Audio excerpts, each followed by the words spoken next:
Welcome to the second session of first course of Erfan Halgheh.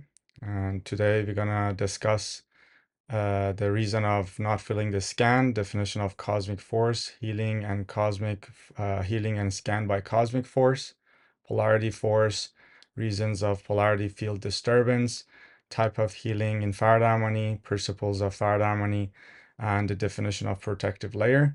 And we're gonna receive Faraday harmony protective layer and the Halgheh from the collective mind. And we will discuss some subcategories of different types of healings that we can do with Faraday harmony. And also we're going to discuss the sleep pattern correction that happens by Faraday harmony from that angle. The first thing we're going to talk about is the reasons of not feeling the scan.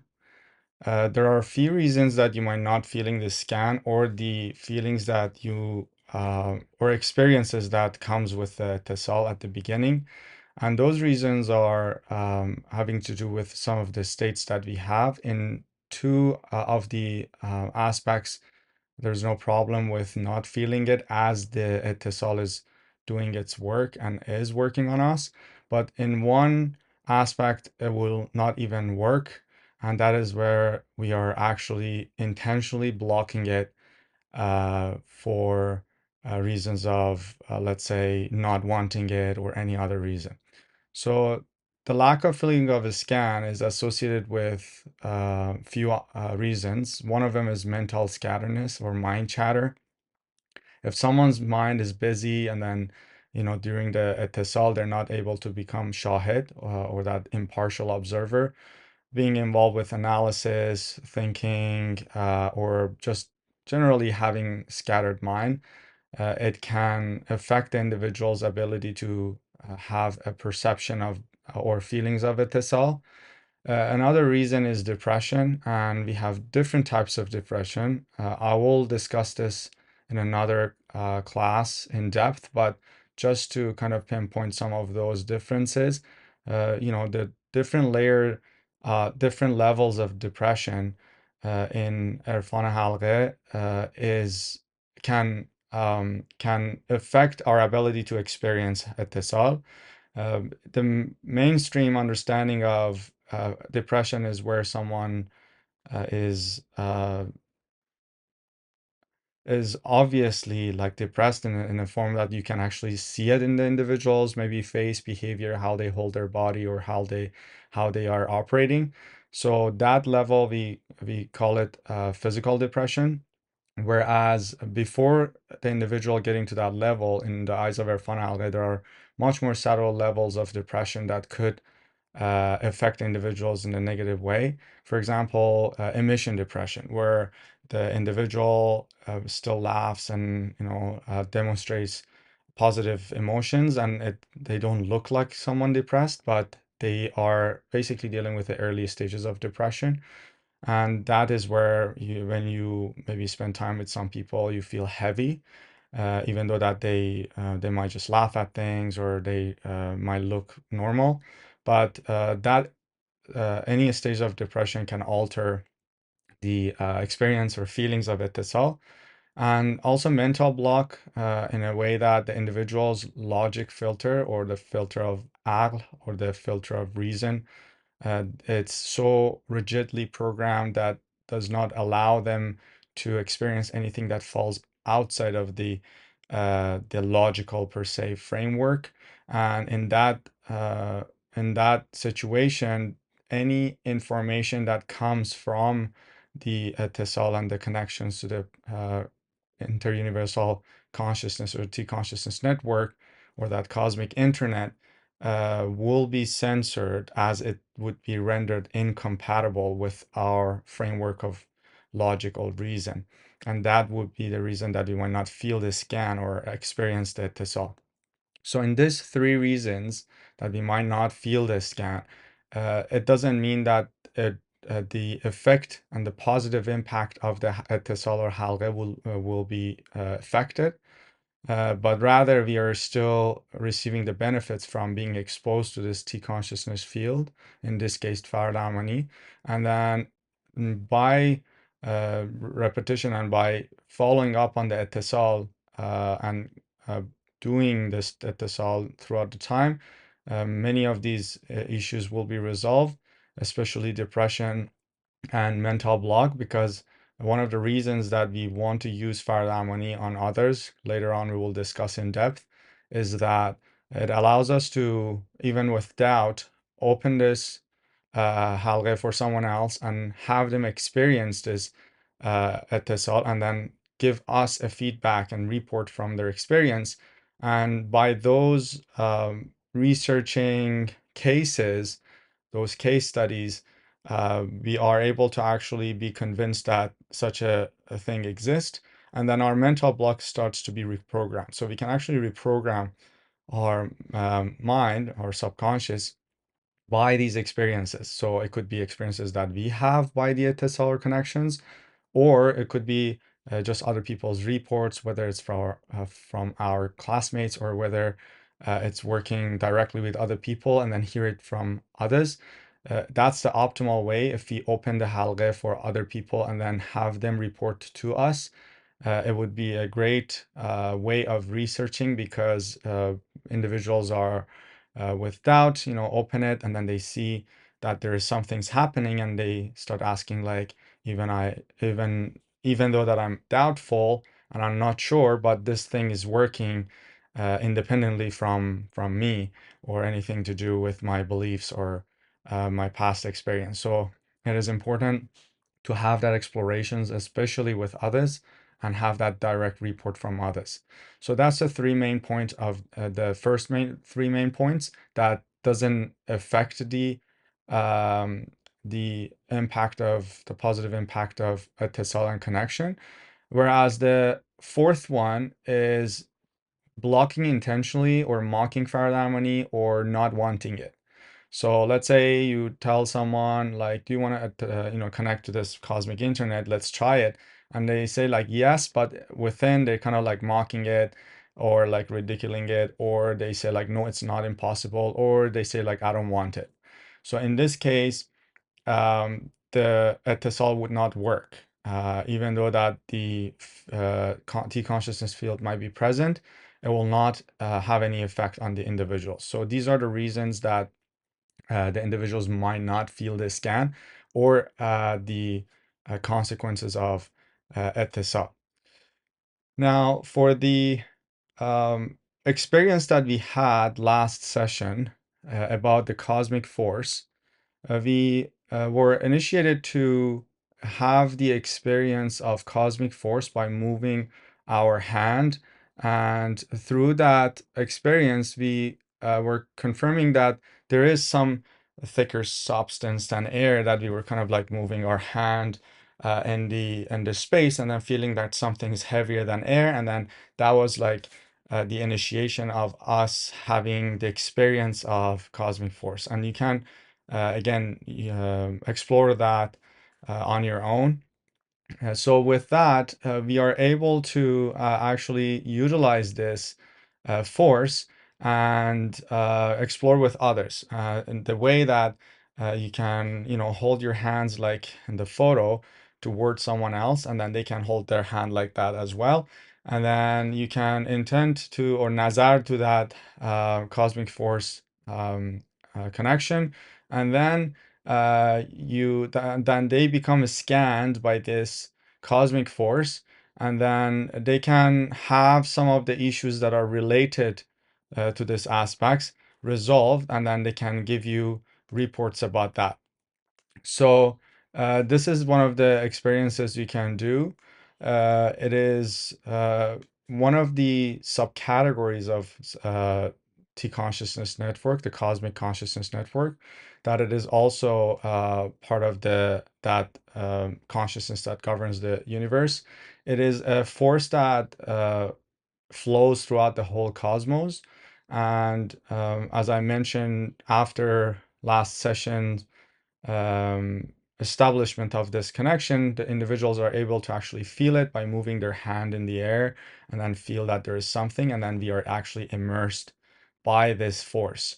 It's almost like a water that kind of flows through the garden or the farm, and then basically nourishes all the plants and everything in the existence, and that is basically what happens in the cosmos as well. This force actually flows to the entire existence and affecting all the living beings.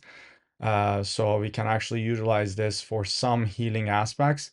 But this is just for exploration. As we have Fire Harmony contains all these aspects, so we actually don't need to use them individually. But this is for the sake of exploration, just to know this phenomena exists and how it can impact others, or how it could be utilized for healing purposes. So when you encounter such a phenomenon, you're not surprised and you just know that exists and is just one of the aspects of cosmic consciousness network.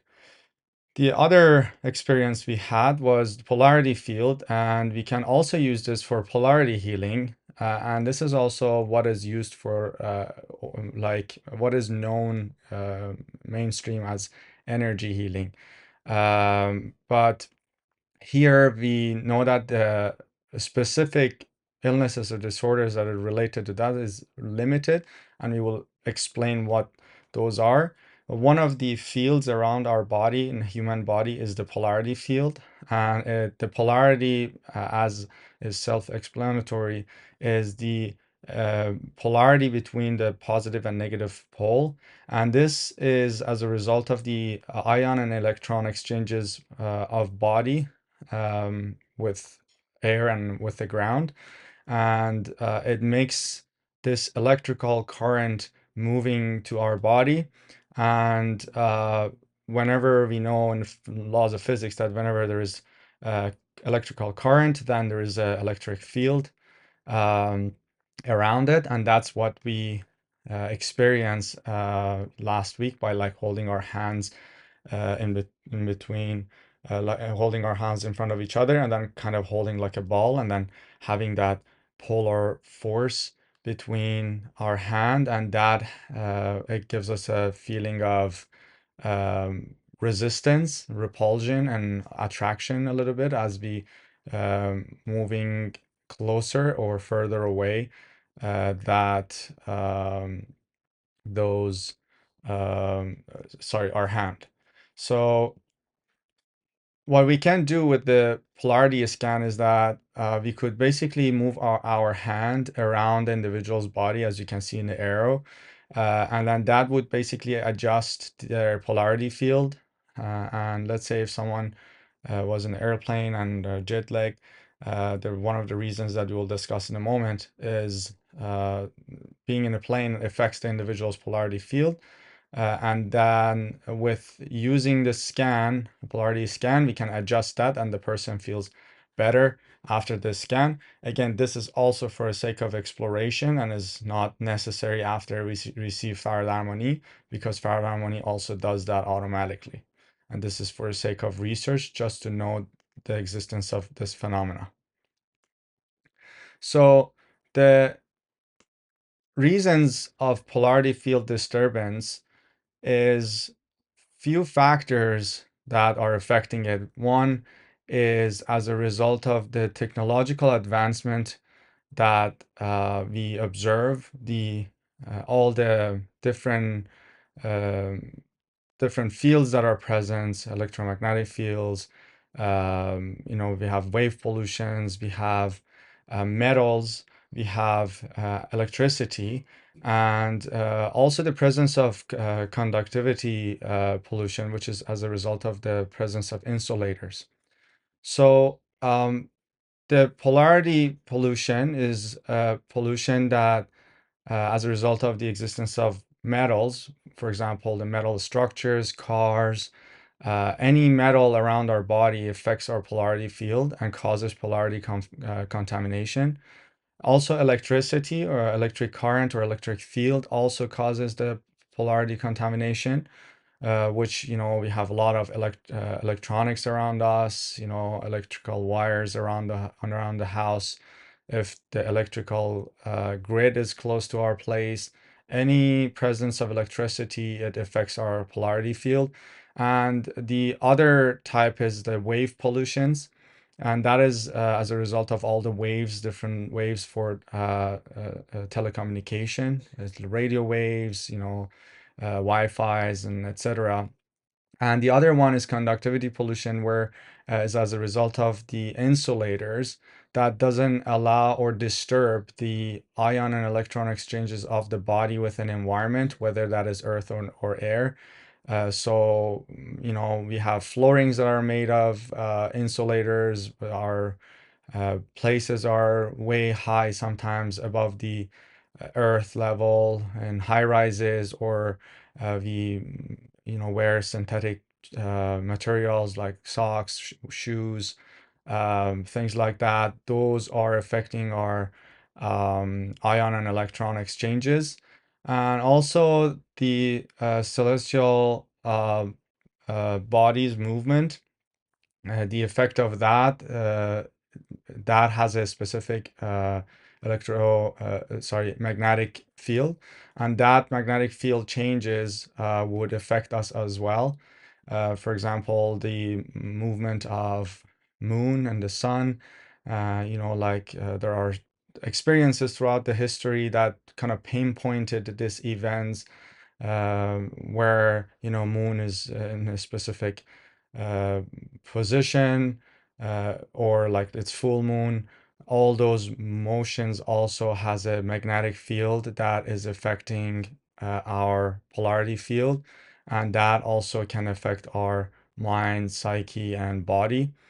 So one of the ways that throughout the history individuals thought that they could do healing is to affect that polarity field or adjust it. And some of the people were like by moving their hand around other individuals, uh, somewhat like few centimeter close proximity, were interfering with someone else's polarity field as a healer. And then by that, they were doing some sort of an adjustment by those movement, and that would cause the amplification of the motion of electrons and the ionic exchanges. And then it would basically resolve to some extent some of the illnesses that was relevant to this issue. So that was one of the uh, effects, but for many other illnesses, it was not effective, of course. The issues like mechanical issues, arthritis, or let's say spinal cord injury or genetic disease, or things like that would obviously not be impacted by this method. So here we can use this scan to basically experiment with the existence of this field, and how by using the connections now we have of the polarity scan affecting that, or adjusting someone else's polarity field, and then have seeing the result and being that reported by other individuals. So that's one of the things that can be explored. But as I mentioned, it's just for the sake of research and is not necessary, as we are gonna have the Faraday harmony, and Faraday harmony will take care of those things. So here you see the relationship between the free ions and electrons, and that could be either like received or released to the earth, or received from the earth or released to the air. There's two different flows. When we use that field, this is an experience that we could have. We could either have the force come from our legs to our body and be released from the top, or we could experiencing receiving it from our head and then being released to the ground. And that's something that individuals can experience while using the polarity scan. Um, as I mentioned, this is the polarity field disturbance as a result of celestial bodies. There is this magnetic field around of each of these celestial bodies, and the motions that they have, the how close or how further away they are, affects these magnetic fields, and then that would also impact our polarity field, and that has some impact on um, our mind and psyche and physics when it comes to the experience of the disturbance of polarity field. So now we want to talk about the different type of Faraday harmony we can use. After we receive Faraday harmony, there are different ways, the two general ways that we can use Faraday harmony. One of the ways is long distance and the other is close distance. The close distance has its own subcategories where we can do without touch, with touch, and healing under interuniversal T consciousness guidance. And we will go through each of these. And then we have also long distance that goes on two subcategories, which is simultaneous and non-simultaneous. And then each of them goes to the other subcategories of one way or two way. And I'll explain what each of these means and then how we can use it. So one of the principles that we discussed, how we can establish the connection is, working with any halqeh from now on, is nazar. And nazar is basically that 0-second glimpse that is a mental process. So when you want to initiate something, let's say what we're really used to is any physical form of activities. So if you want to switch something on, we are very comfortable understanding how we just like put our finger and push it up or down, and that's how we flip a switch. But something mental, it's new to us. So if you want to flip a mental switch, what do you do? When you want to flip a switch on a mental level, we usually associate that with intention. Now, intention has some sort of will and have some sort of direction or have some sort of decision or many things underlying that. But and then also it takes time. So in order for someone to have that will and then use that will and then know how wants to do and what they want to do, it takes some time. But when we talk about Nazar, it's very, very simple. Nazar is basically 0-second glimpse on a mind level that it almost feels like nothing happened because we're not satisfied. Obviously, there's nothing that tangible we can see that it happened or not. So it for someone analyzing it on a logical level, it's hard to grasp because it's kind of abstract. But just to simplify it, imagine just making an intention that is a mental process a 0-second. And that 0-second, when you want to think about it, it almost nothing happened because the 0 seconds by definition is like very, very short. That almost feels like nothing happened. So that's Nazar. The shorter the Nazar is, the more quality the Nazar is. So we will also have a quality experience of the depth of this concept later on in the sixth course. But just for this level, what we want to learn is that all we want to do is that we just want to have a glimpse on a mind level and not think about it too much. If you don't remember the name of a halqeh, it's absolutely okay. You don't need to remember it in order for the halqeh to work. All you need is to have that 0-second glimpse for it to be established. And then that is where the etisal is flowing and it's present.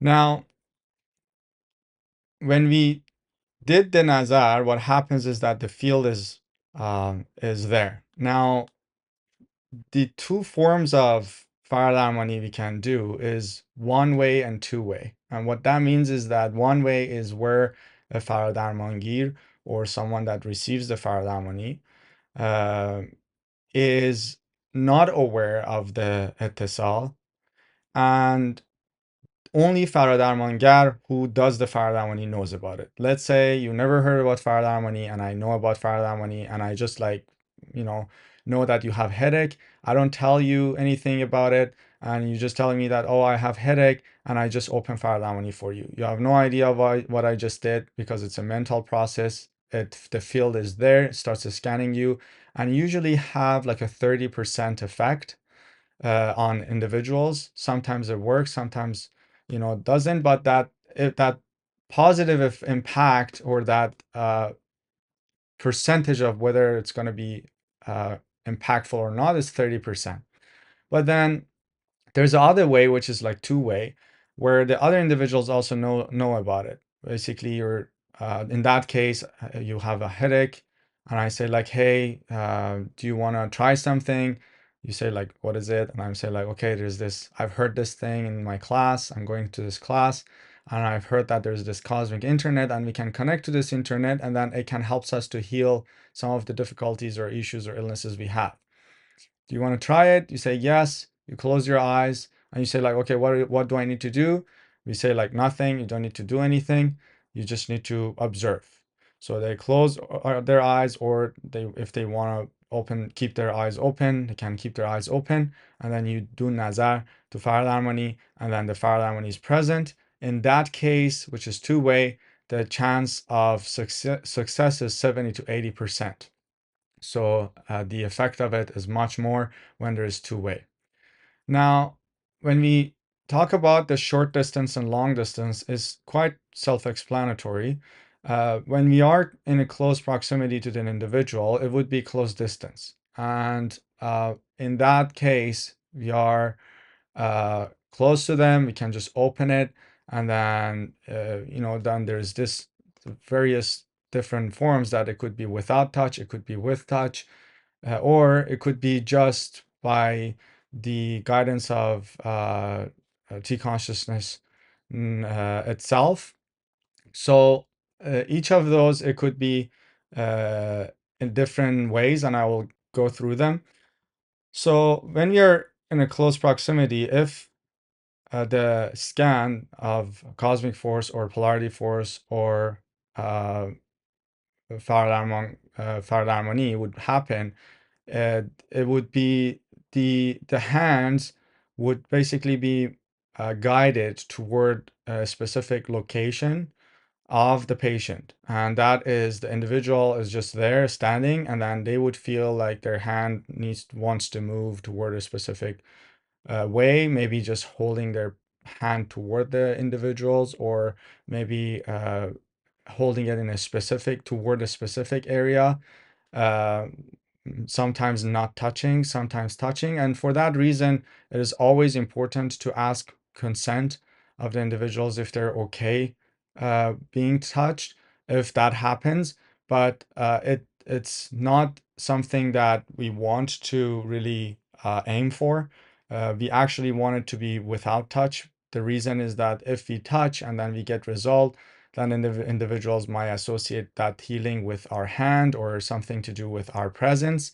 And that's absolutely not what we want. But rather, we want the individuals to know that this is absolutely an independent source, which is the consciousness network, and then it affects us on an independent way and has nothing to do with us individually. So they can also use it on their own, because if we do anything that would imply that this healing or any result that they received has something to do with our presence, it really affects the individual's journey to become independent and an independent user of the T consciousness field, in a way that even though that they can utilize and use this fields on their own, they always doubt and think like they can't, have the effects or the positive impacts of it, because we are not there. And then it causes individuals to always be dependent on someone else. And that's not what we want. We really want the individuals to be absolutely independent, aware that this is something that has nothing to do with the individuals, and a direct connections to the T consciousness network.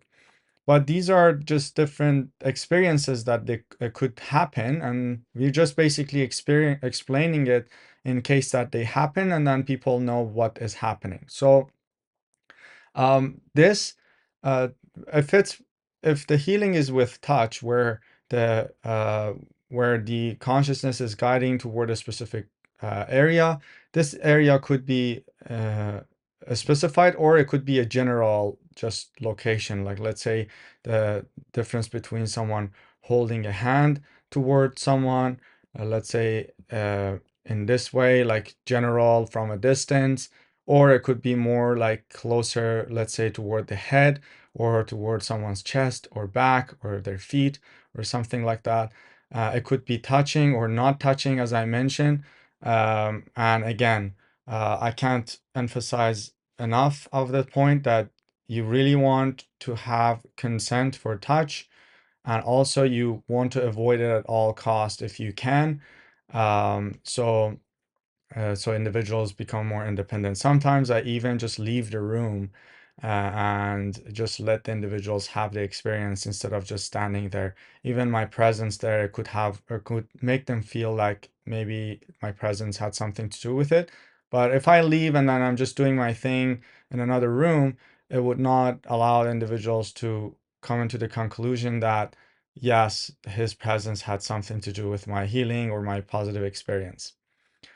So with touch, we have local healing and we have non-local healing only by the guide of network. The way is just put is that is just basically the shock injection channel is not something that the individual would decide to do. It's something that the network guides them to do.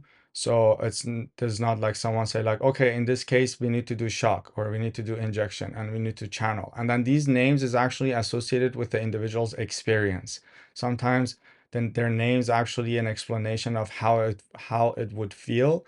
Sometimes they might feel like a channel open to their leg, let's say, and then force is moving. Sometimes they might feel like it feels something, a force injected, or they might feel like it was a shock that uh, they felt a shock in their muscles or something or nervous system that it actually caused that um, initiations of a force, and then they might start feeling something or they are able to actually move.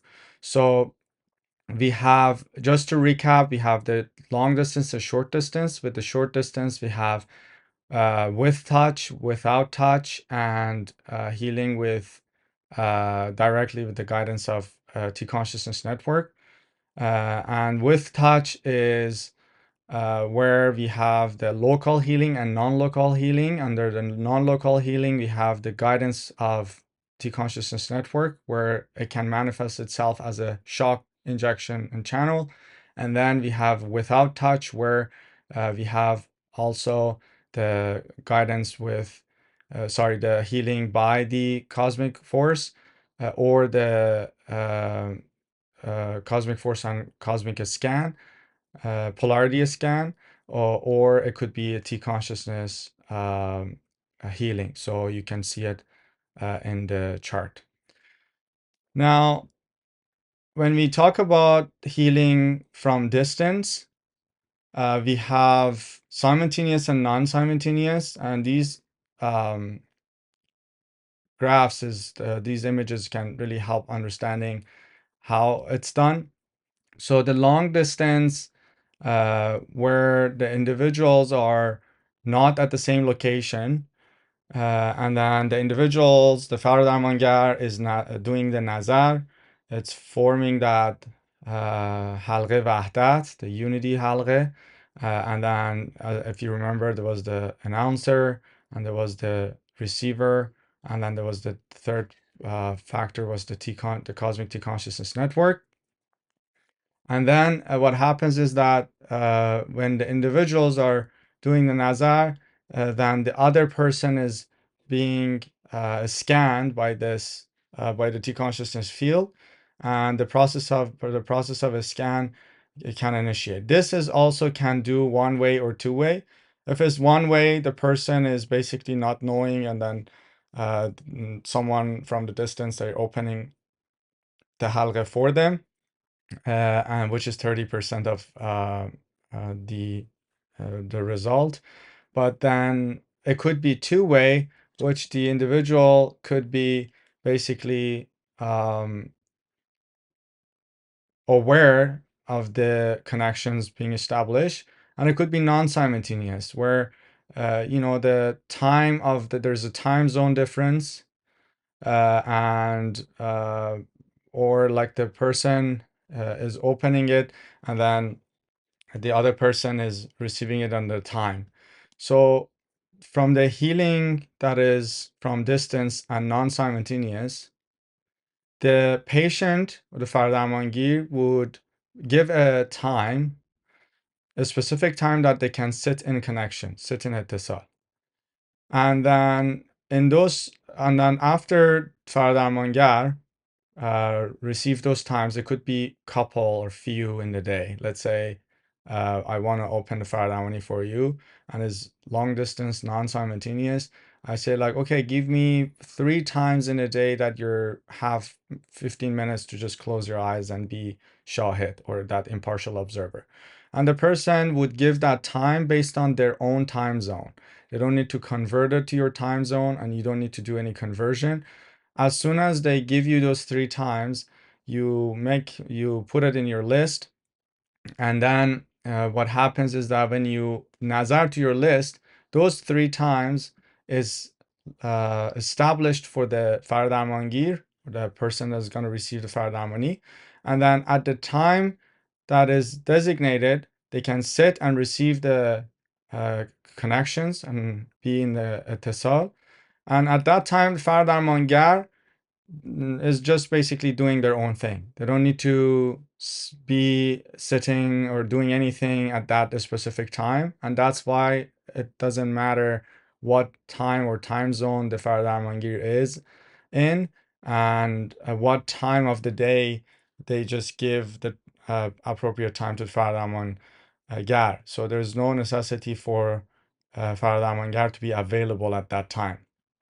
So the only thing that is important to have those times and then nazar to that time, and then that time is available for the other person. And that is basically becomes a healing that is long distance, non-simultaneous, and the individuals are able to explore with the etisal and then come back and basically give report. It is important to receive reports from them because we are being a researcher and we want to collect information to see if the etisal is working, how they feel, and etc. So as you can see, the times are different. There's time zones in different locations, and it's non-simultaneous in a way that this person they're not doing it on the phone, let's say, at the same time. So now there's simultaneous version of long distance where the people are talking at the same time, even with different time zone or different location. That's not really a factor. And then the Faradarmangar is opening Faradarmani, and the Faradarmangir is also on the other line, and they're just doing it at the same time. So that's another way. And there is another way that we talked about. It's a closed distance, one way or two way that we just discussed. This is like the closed distance, Faradarmangar and Faradarmangir, who receives the Faradarmani are in the same location, or like, close proximity is basically being in the same building. If you're in in the same room, maybe with some walls divided, but if you're in a high rise, let's say, in different floors, it would still be long distance, but really it doesn't impact the Faraday effect at all. And again, one of the things that you want to really gives us a better result is the fact that it's far distance, is long distance, and also it's not has nothing to do with individual's presence. So that gives a very good concrete report that this has an independent effect, has nothing to do with us. It's good for the Faraday and Faraday in terms of the conclusion. Just some images with what we already established. Fardamani, close distance without touch, that you see there's a distance. The person is holding their hand, and that the holding hand of Fardamangir like this is not necessary. In fact, none of this holding hands is necessary, but this is the image that we used for the cosmic force, but it could just person could be standing and the person could be sitting or lying down or in any position that they're comfortable. So neither the position nor the how they sit or if they lie down or if they're closed eyes is important in terms of establishments of the connections. So important points. Now, there are some factors that we should cover that in terms of Paradamani. Uh, just to emphasize that there is no difference between the times that is announced by Fardamangar or the other times. The philosophy of asking time from the Fardamangir to give us is that we make sure that at least they uh, would sit in one of those etisals in a way that, let's say, if you have a meeting with someone, if you don't set a time, I'm gonna do it, I'm gonna do it, and it never kind of happens. But if there's a set time, then they at least, and then they committed to it, then you know that they committed to those times, and then they will sit. But if they don't commit, then they might not actually do it. So the time is just for the commitment for the individuals to sit down at that time at least, but that doesn't mean that they cannot use the Tesal throughout the day at any time at any point in the day or night. They can basically use the halqas. So there's no limitation for the Fardamangir in terms of time um, or basically location that they would have in terms of establishing a halqa or using the etisal. They can do the etisal anytime they want between the times that they ask you. But the only reason that, again, you're asking them to give us time is that they just commit to a time that they would sit and do the etisal. So if you ask the report, the first thing you ask them is that if they sit in it as all. If not, then you know that if they didn't get the result, is because they didn't actually use it or sit in it or explore it. But if they at least try a few times, they would have some results based on that percentages. If it's two-way, it's like 70-80%. And the reason that is 70-80% is that we can't have 100% result, because that would mean that we could resolve all the illnesses and disorders uh, absolutely, definitely every single time, which would basically imply stopping death. And that's not something that natural laws allows us to do. So that's why the result of the Fardamani, it just remains between 30 to 20 30%. And there's more details about why Fardamani works or not, which we'll discuss later. It is a very interesting topic, which we'll delve into in depth. So we're going to discuss some of the principles of Fardamani. And this is regarding all the important pinpoints that we will encounter throughout our research as a Fardamanigar. From this session, we become a Fardamanigar and we want to actually do our research to see if the T consciousness network, the intelligence governing the entire universe, exists, and whether that can have a positive impact on our illnesses and disorders, imbalances, and etc. And then from that, we can infer the existence of a creator which created that intelligence, and basically asking questions of how this intelligence work, why it exists, etc., etc. So one of the points that we would like to discuss is the fact that the priority is with conventional science and conventional medicine. If it wasn't effective, then the Fardamangir who receives the Fardamani can try Fardamani. So the definition of Fardamangir is someone that is already tried the conventional medicine and all the methods, and they were not seeing the result. Now they coming to use Fardamani, and that basically kind of covers this first point. There are many reasons for this one statement, uh, which is very important, because first of all, we don't want to interfere with doctors' prescriptions, because we are not doctors, obviously. So we don't want to have anything to do with any individual's um, process that has to do with the doctor. So any suggestions for stopping medication or not is absolutely no. So we don't really want to really have any suggestions regarding that. It would lead to the third point. I'll discuss it in a moment.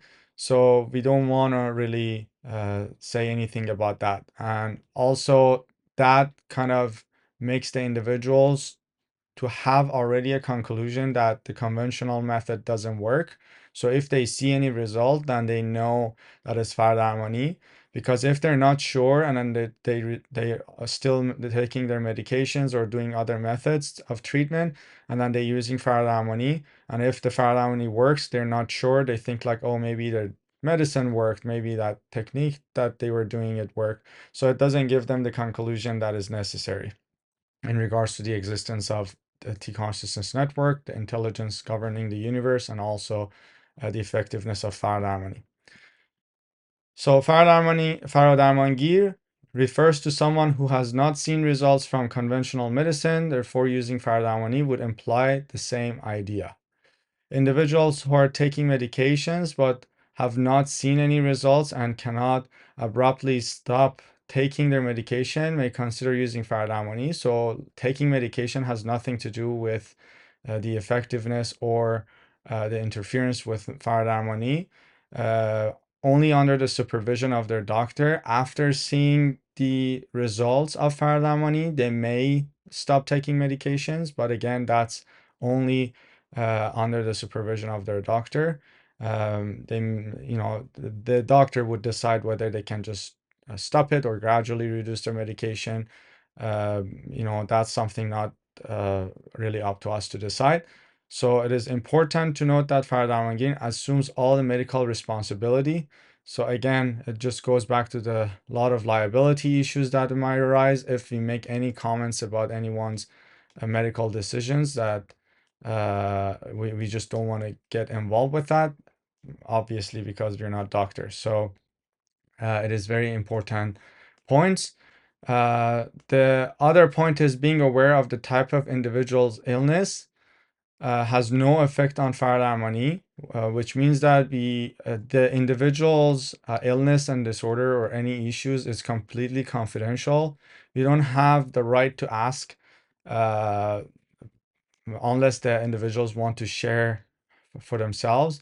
And so it really doesn't matter if we know it or not.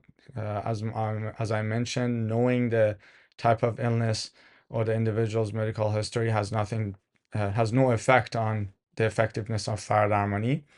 So we can basically just open fard harmony, and then as we mentioned, fard harmony would just do that automatic scan. And through that automatic scan, the medical history of the individuals would be notify the individuals through specific experiences like pain, vibration, feeling cold or hot, or some emotional outburst. If someone might start crying and they don't know the reason, which that basically brings us to another topic that we will discuss, which is expulsion. And that is one of the parts of healing process that individuals can experience by using fard harmony. So what happens is that when fard harmony scans the individuals, it brings all the information and medical history up and notify the individuals in a specific way. Let's say if someone has migraine or had experienced migraine before, now they do fard harmony, then their migraine symptoms might come up on the surface and they might experience headache. When we talk about expulsions, we specifically talking about uh, types of information that is representing the illness, but it's not the illness itself. So it's only the symptoms. And if we, take any tests, there is no signs like physical signs or actual signs of the illness, but rather just the symptoms.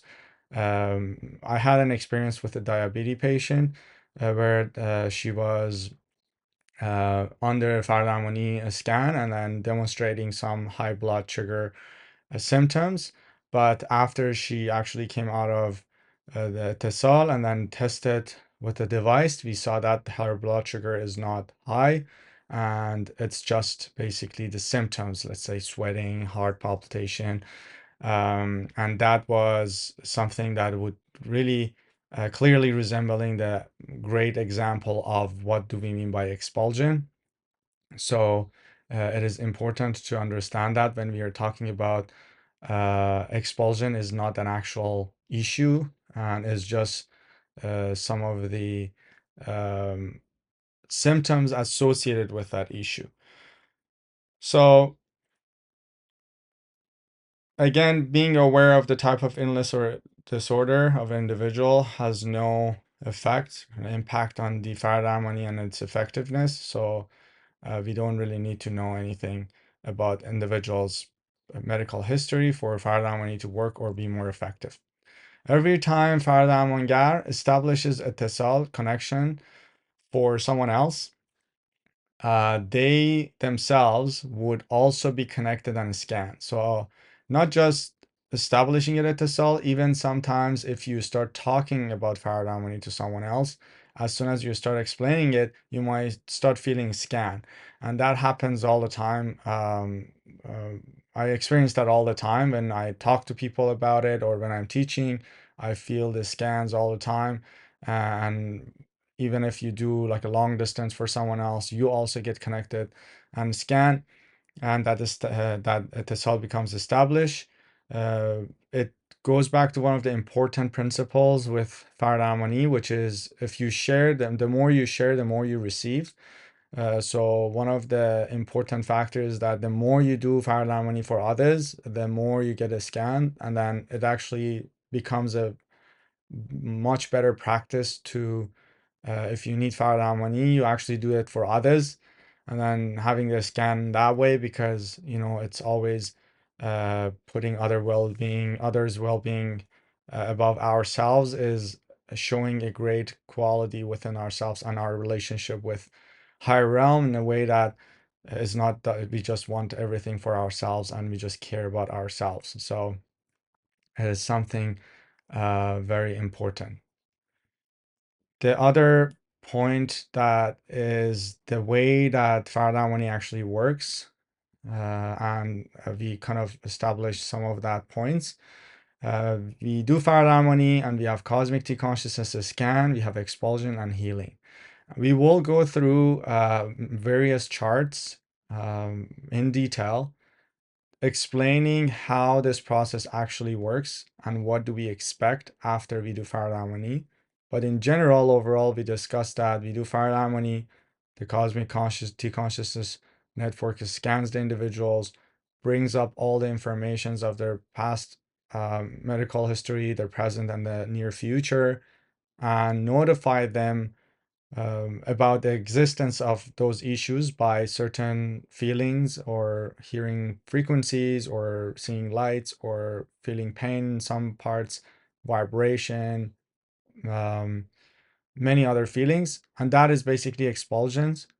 And I mentioned the expulsion means just the symptoms being presented, but not the actual illness. So it is important to distinguish these two concepts. And then the process of healing initiates, and the process would take a specific amount of time, or it could be instant, depending on the issue and its root cause. We will discuss those charts in depth as well. Another important point is that Farad harmony is not energy healing.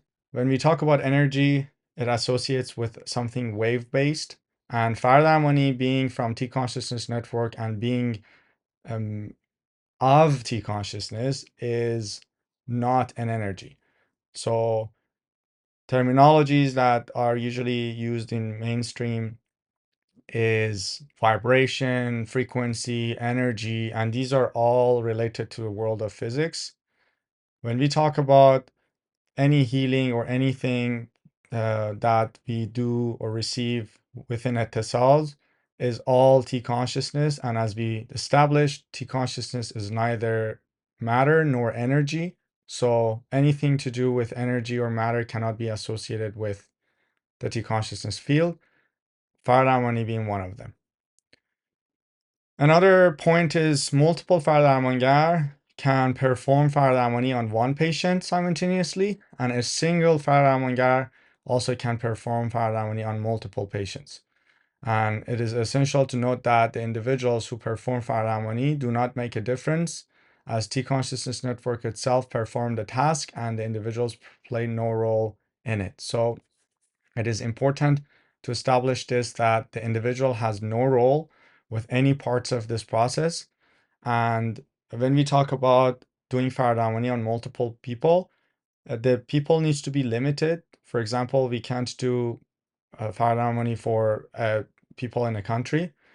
But if we are in one room, we can basically do Faradarmoni for those people. If there is limited number of people in a specific contained location, it's possible to do.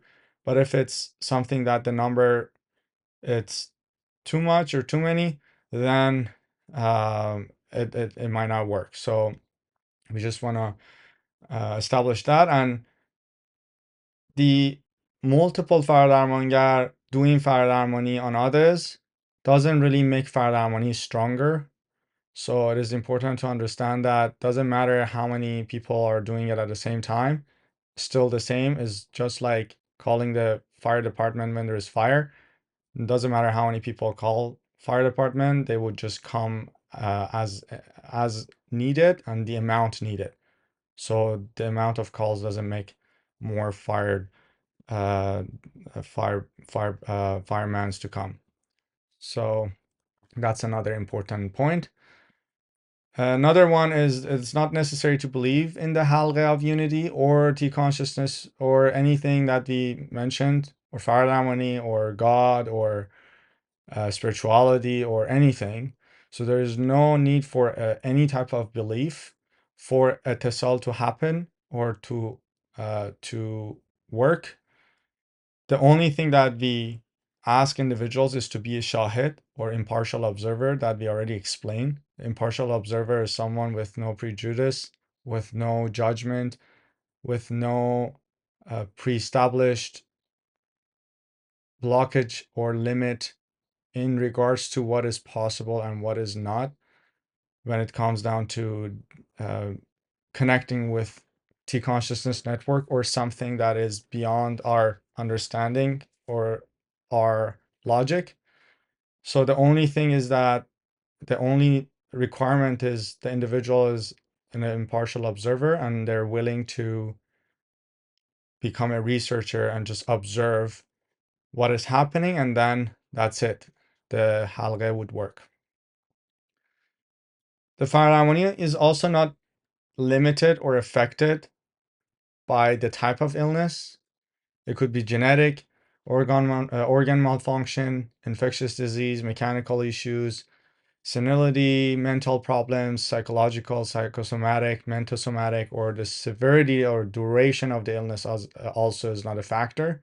So the Faradarmonger has no way to decide whether Faradarmoni would work or not. So it's forbidden for Faradarmonger to put limit in regards to what Faradarmoni can do in regards to the type of illness or the severity of it.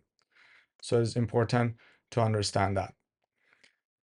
Now let's talk about the types of process that we're gonna actually observe when it comes to that initial scan, expulsion, and healing. And this is the general type of graph that you will see. We have the illness, let's say it's a certain level here, and we have the scan and the expulsions, and then it gradually goes toward healing and then just sustains. The other general form is that we have the illness, and by the expulsions, the symptoms and expulsions actually worsen initially the illness or the pain. And then from that low peak, it starts toward the healing and then sustains. This becomes really scary for individuals because they think like, oh, they did something and then actually worsen the situation, and they might actually get discouraged or stop it. But it is important for the Faradarmonger to explain this possibility, and that way the individuals know that it's normal to have this experience. So it wouldn't become an issue in terms of having them stopping the process of etisal and not having the full process for healing.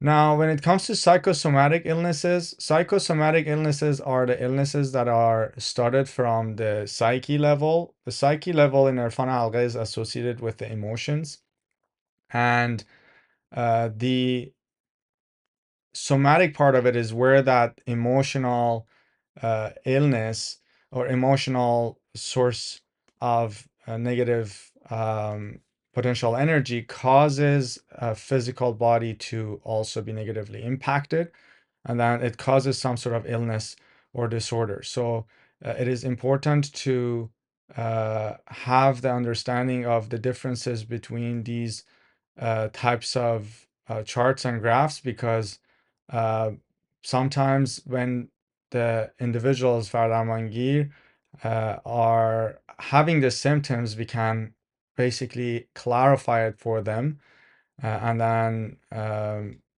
resolve their concerns in such a way, because sometimes they come and then the process of a scan initiates, and then they have the moments of healing, and then the problem comes back, and then they get concerned. But if we are aware of these charts and knowing that it's completely normal to have them and is expected, and then explaining these individuals why they come, it is very helpful for allowing their process and their continuation on the process of healing. So it is very important. These different charts are kind of giving us an overall resemblance of how the different type of illnesses would um have a specific expulsion. And the first one is psychosomatic illnesses.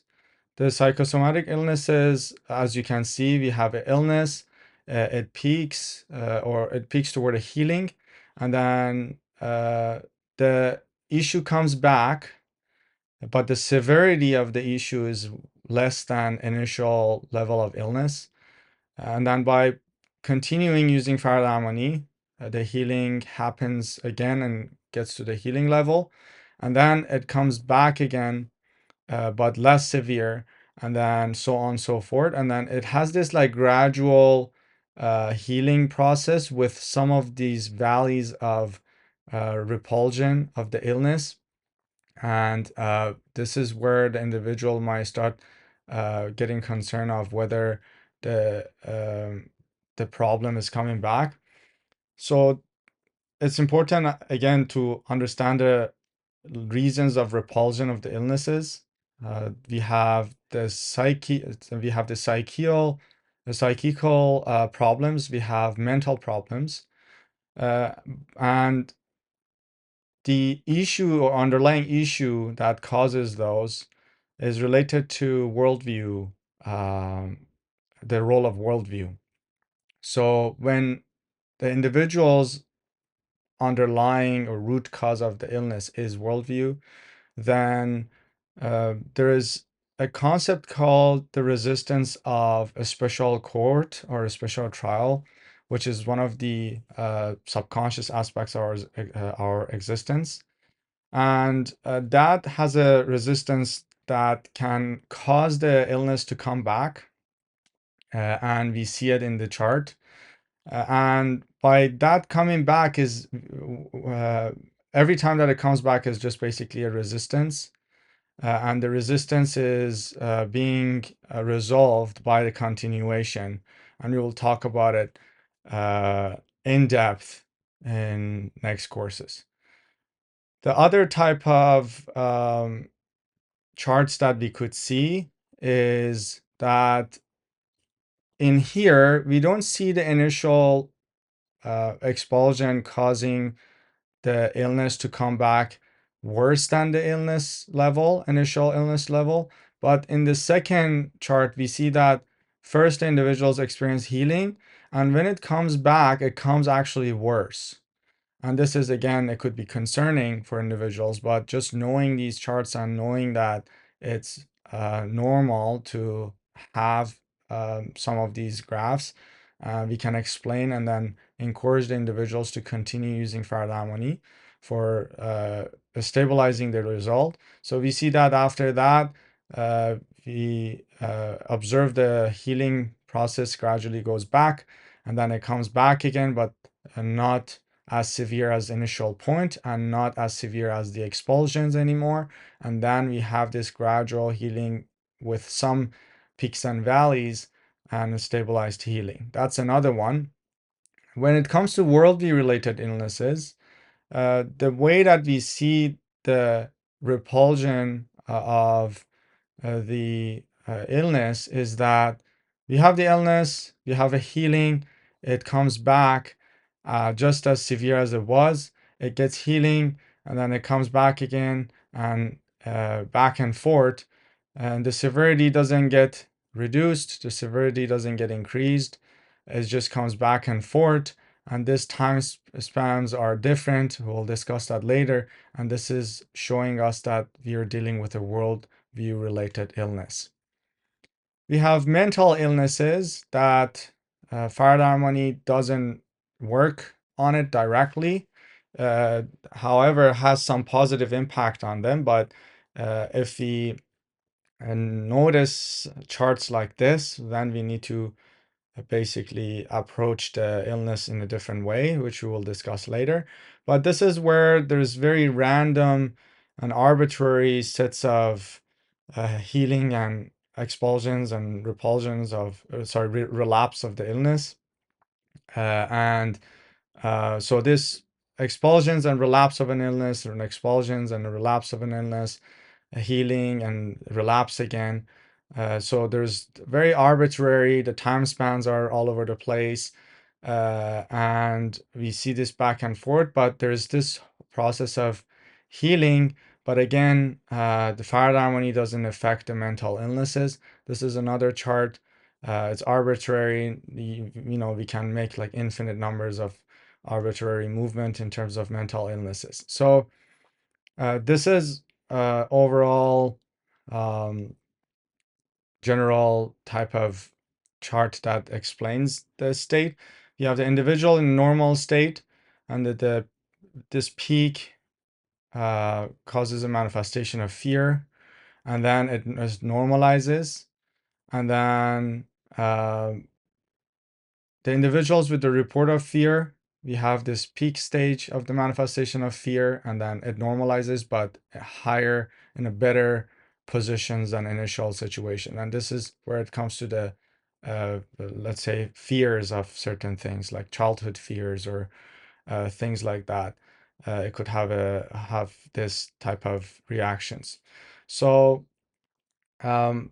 before I go further, let's do a tesal, and we're gonna do a tesal of Farad Harmony just to receive the just to explore with the Farad Harmony, and then after we come back, I will explain the important point of the letter of oath and this for our certificate, Farad Harmony certificate. And after this class, people should sign up for the in the application for the old program and have a username, a login in the app or through the website. And then through that, if they're interested in receiving the Farad Harmony certificate, they can request it. There's a fee associated with that. There's a digital fee, and then there's a hard copy fee that they can basically request and receive it. And I will explain it. So when at the end of the session, we want to receive Farad Harmony Halgheh and start becoming a Farad Harmonigar and trying it on others and ourselves, and basically researching on that in that field. We are clear on what is expected of us and then what obligations we have in regards to this halqeh and its protective layer. So this one is just for doing an etisal with Farad Amani, just like we did last week as a user. So let's do that. We come back and continue. Thank you.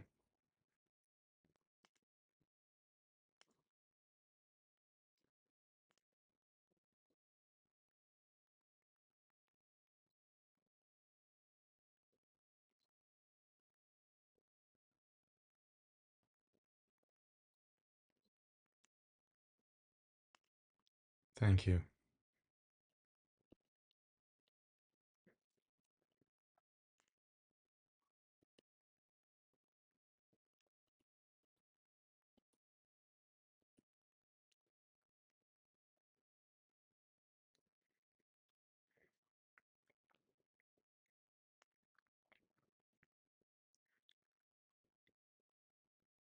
Okay. Anyone would like to share or any question?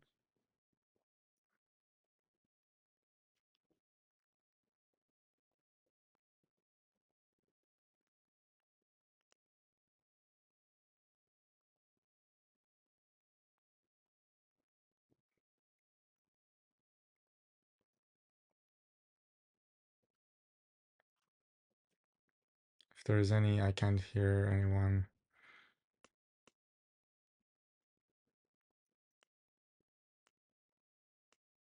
Anyone have my voice?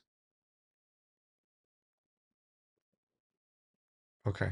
All right. Thanks for confirming. All right.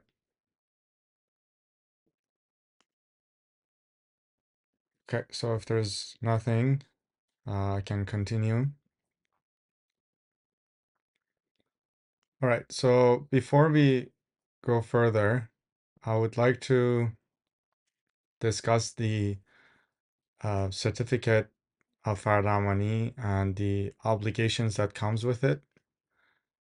It's very straightforward, but I need to make sure that everyone is on board on this and everything is clear. So with having Faradamani and becoming a Faradamanigar, there are some obligations and responsibility that comes with it. And the general idea of this certificate of oath and certificate of Fard Amani is to make sure that individuals gonna use the uh, the strong effect that Fard Amani has for positive and humanitarian purposes.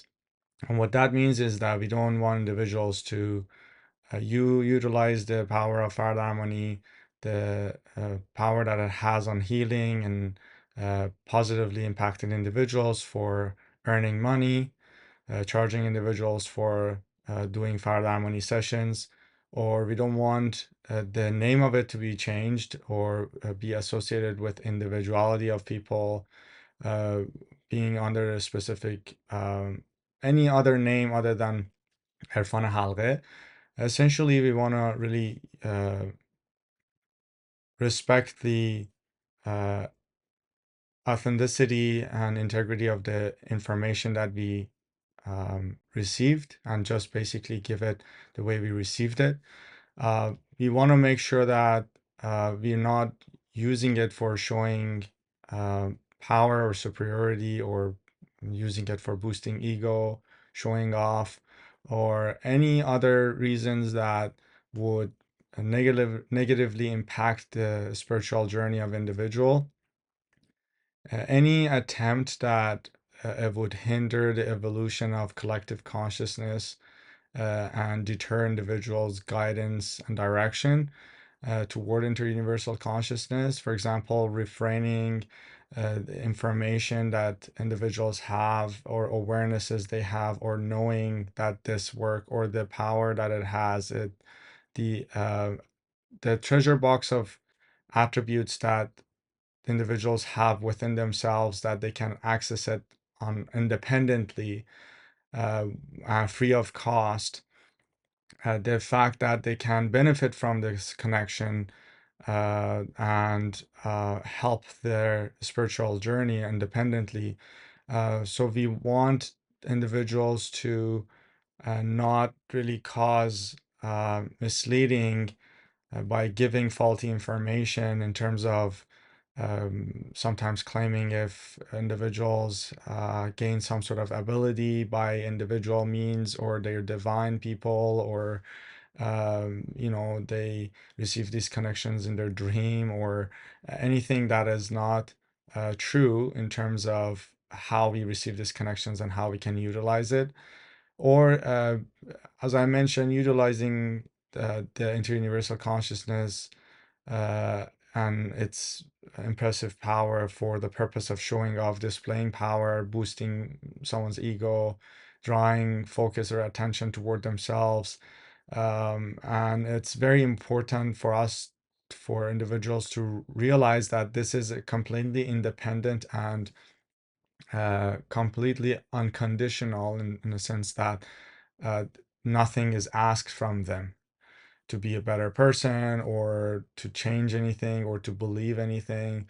It's as simple as just basically being willing to be an impartial observer, and it's for free. So we don't want individuals to connect it to any other schools of thoughts, any other methods, mixing any ideas with this, any other ideology, any other notions with this material.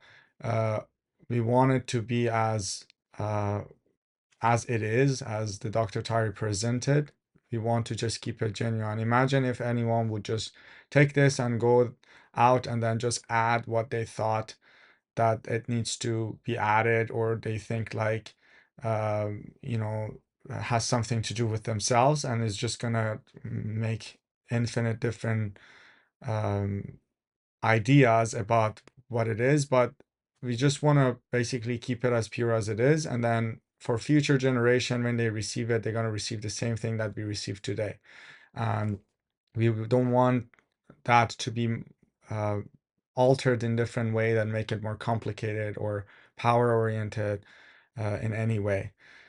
So any other tendencies, for example, that uh, individuals might have to utilize the potential of interuniversal consciousness toward uh, what we consider as negative aspects of um, intelligence, which is basically investigating about individuals' personal affair, mind reading, accessing private personal information, or causing any material or non-material harm to other individuals, um, standing against natural laws, and basically causing individuals to deviate intentionally, utilizing the power that Fardamani and Etisol has, because this works and people would trust.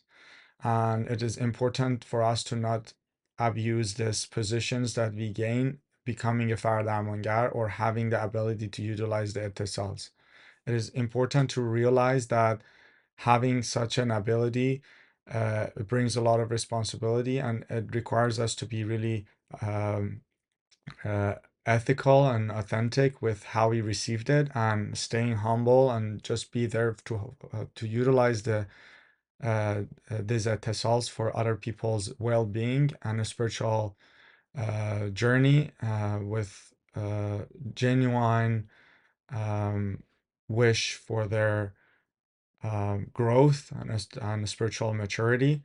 So it is very important for us to not utilize it in any negative way that is more for self-profiting in any way, physical, psychological, mental, spiritual, any gain that is related to our individual level, whether that's boosting ego or making money or kind of enjoying our superior status. These are all things that we want to avoid absolutely. So anything that would basically, any type of operation that it would be an aim to alter the uh, interuniversal consciousness network and how it's presented. And these are basically something that the consequence would be the negation of the protective layer, because with any halqa that we receive including Faraday, there is a protective layer, that this protective layer protects us from some equal opposite resistant force that exists in natural laws.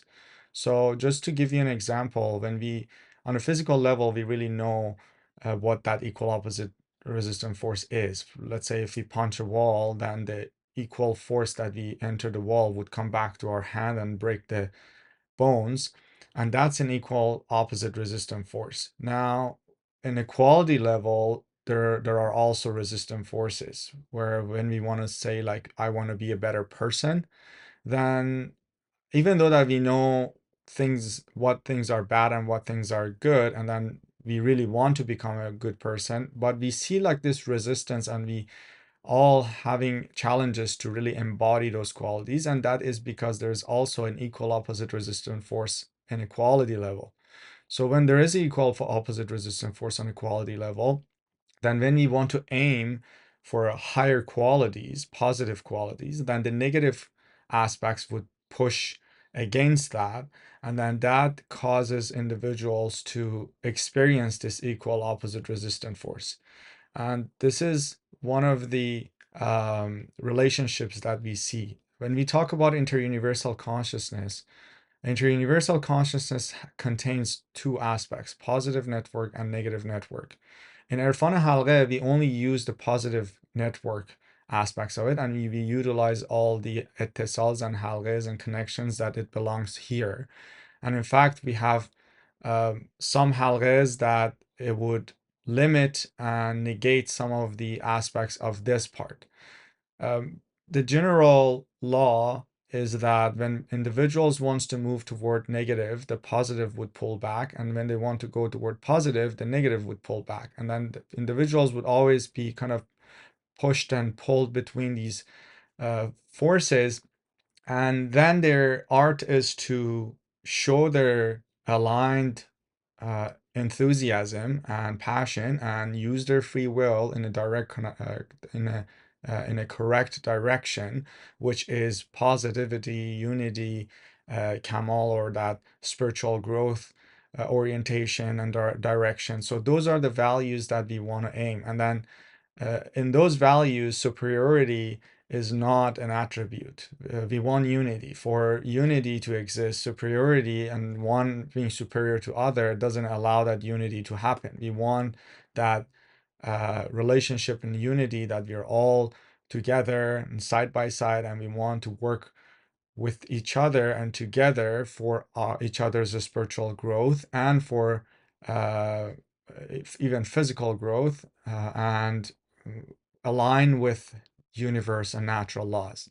So in Erfana Halghe, we are only working with positive networks, but because we are working with positive networks, the negative network just won't sit there and watch.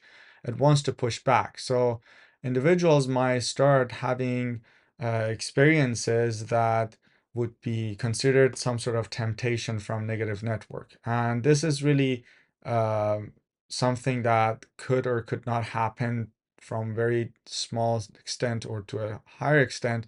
And we just need to actually explain this, so if happen, individuals know what to do with it. We want to absolutely nothing to do with negative network, because the consequences are really negatively impactful, and we want to just avoid that. But when we talk about like someone utilizing the power of interuniversal consciousness network here for the purpose of gaining powers that is related or considered from negative network, is not that Erfana Halghe would directly provide that and we should avoid it, but rather when we get equipped by Tesals and Halghehs on a positive network, and we're really aiming toward that high goal, the negative network also can offer us such abilities, and then some experiences could be experienced, but we want to basically ignore them and avoid using them. So that becomes a spiritual challenge in a journey, that it really determines the true and essential goal within the individuals on a very quality inner level. There's no one to police us in Erfan Halghe to see if you're violating natural law or violating those terms and conditions. But we are working with consciousness that governs the entire universe, and it has a lot of intelligence, and we can't really trick it, or we can't really basically uh, uh, misuse it in a way, because as soon as we have that negative intention, then it would know, and then the negative consequences are immediate. So the negative consequences could be a lot of different things. The first thing is that if individuals uh, when, as I mentioned, violate any of those conditions, let's say they get Faraday money, and then as they see it works, and they start like a, let's say, their own class with their own branding, and then charging people money for healing sessions, let's say. Or if they go do Faradamani and it works, they don't say it's called Faradamani. It says like I gained this power and I was kind of bestowed upon me because I was very divine and it came to me in a dream. Or let's say someone says like I was a special person and then this was given to me. Or someone starting a whole new religion with it. So all sorts of deviations that this powerful thing that can happen. If person aims for it, then what happens that the positive network, it would remove the protective layer, and then the individuals would be exposed by those negative equal opposite resistor forces that otherwise would not affect them. So one of the principles that we discuss here is that when we are receiving the protective layer of each halqeh, in this case Farad Amani, the protective layer would actually protect us against some of these aspects and principles of natural laws. And then, for example, some of it is cellular, negative cellular consciousness.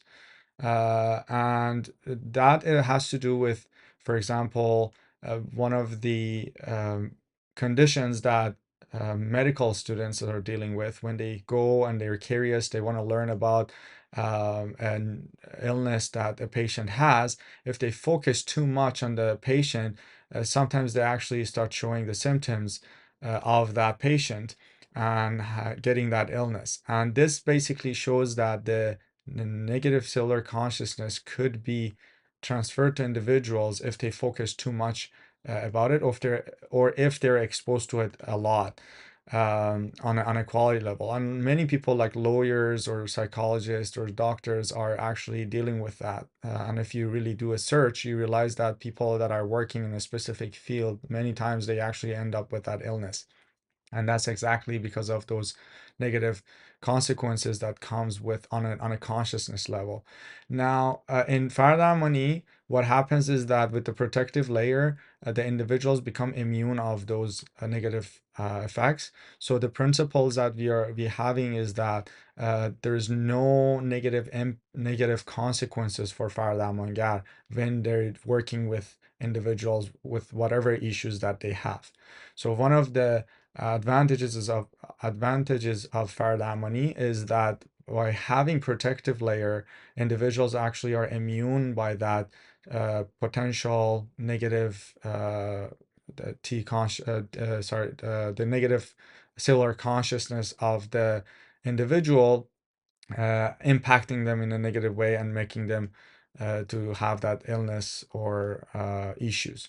So by having this protective layer, we are completely immune from any negative consequences, any negative karma or anything like that, as that equal opposite resistant force that it exists in natural law, as we are aiming to provide that, let's say, to other people or use it ourselves. So it's important to know. Now, if you violate these natural laws, the first thing, the natural laws that I discussed, let's say if we start making money with it, or not being authentic with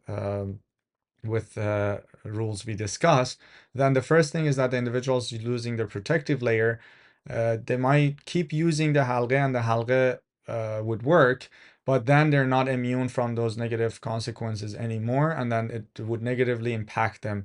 And again, this is only when they are starting to violate them, let's say directly making money or changing the name of Faraday money to boosting ego or associating them with themselves or with their divinity or things like that. And again, this is not something that any individuals would have any decision or role in it. It's not something that, let's say, I have control or Dr. Taheri has control or anyone else has control. It's something is between us and is existence, the universe, the T consciousness network.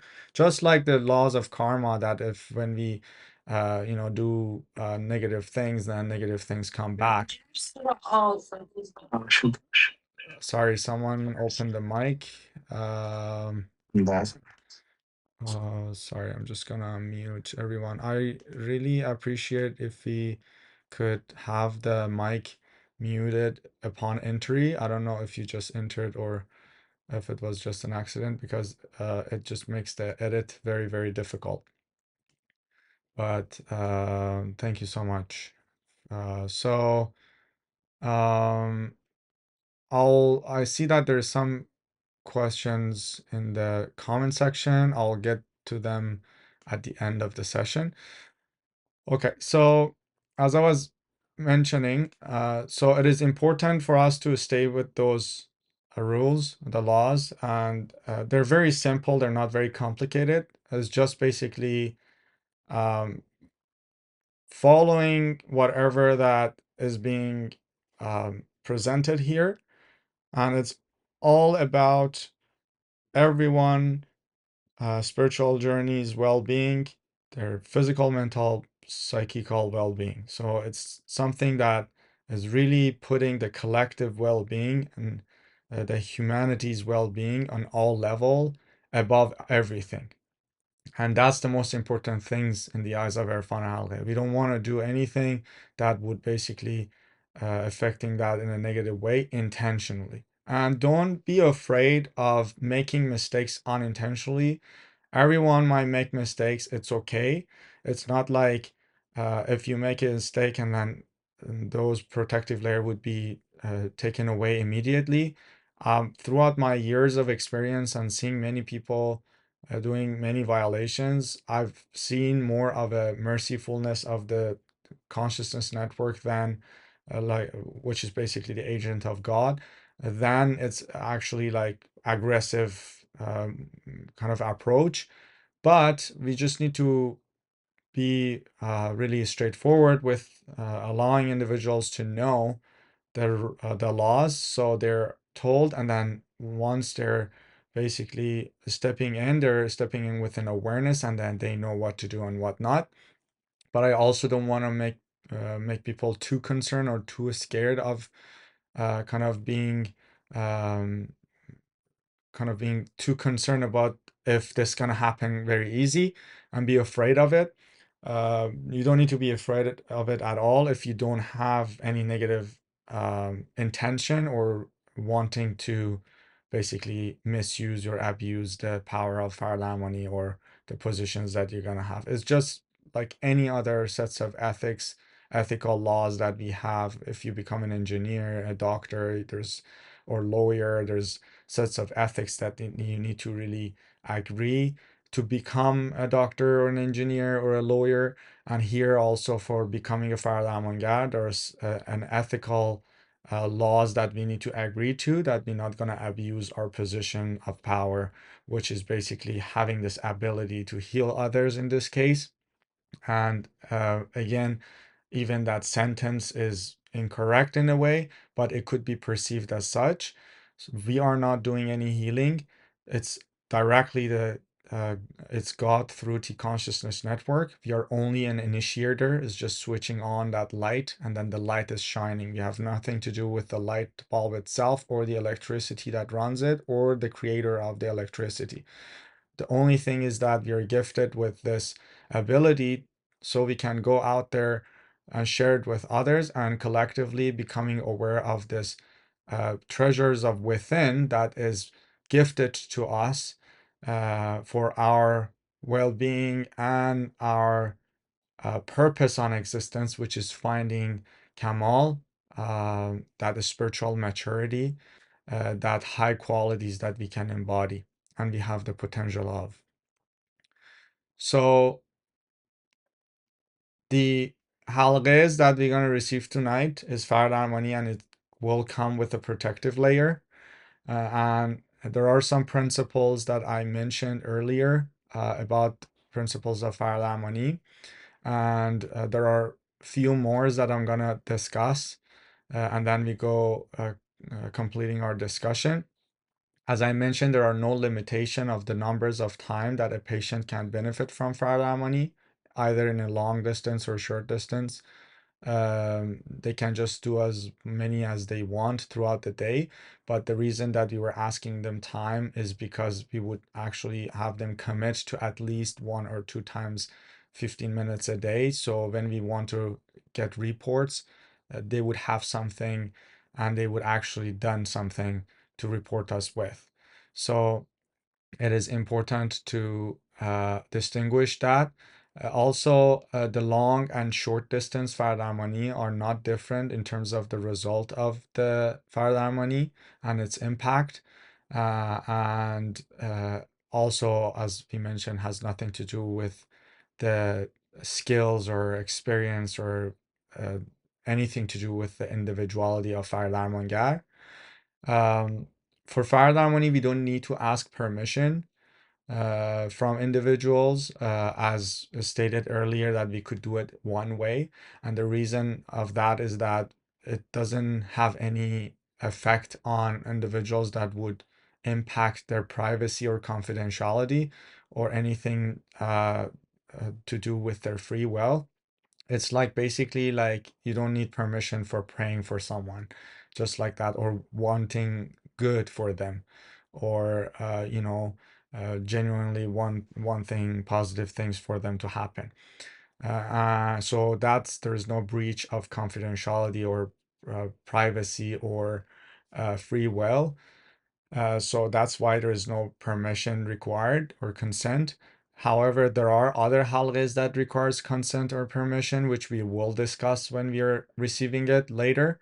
But for fire harmony, there is no consent necessary. But as we mentioned, if it's one way, then there's 30% of a result. And then if we do two-way, which basically talking to other people about it, telling them what it is or how it's going to work or how it's going to be. And if they also cooperate, it would be a 70 to 80% chance of success.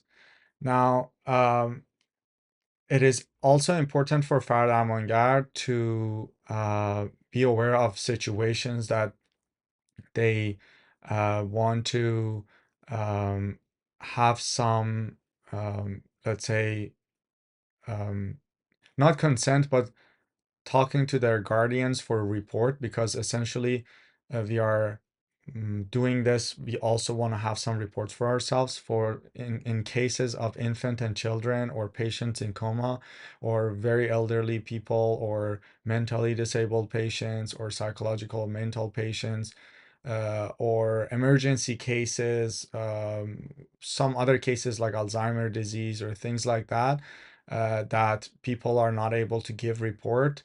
We can actually talk to their companions, friends, or families regarding the fire harmony, so we can actually ask them to give us some report about the progression.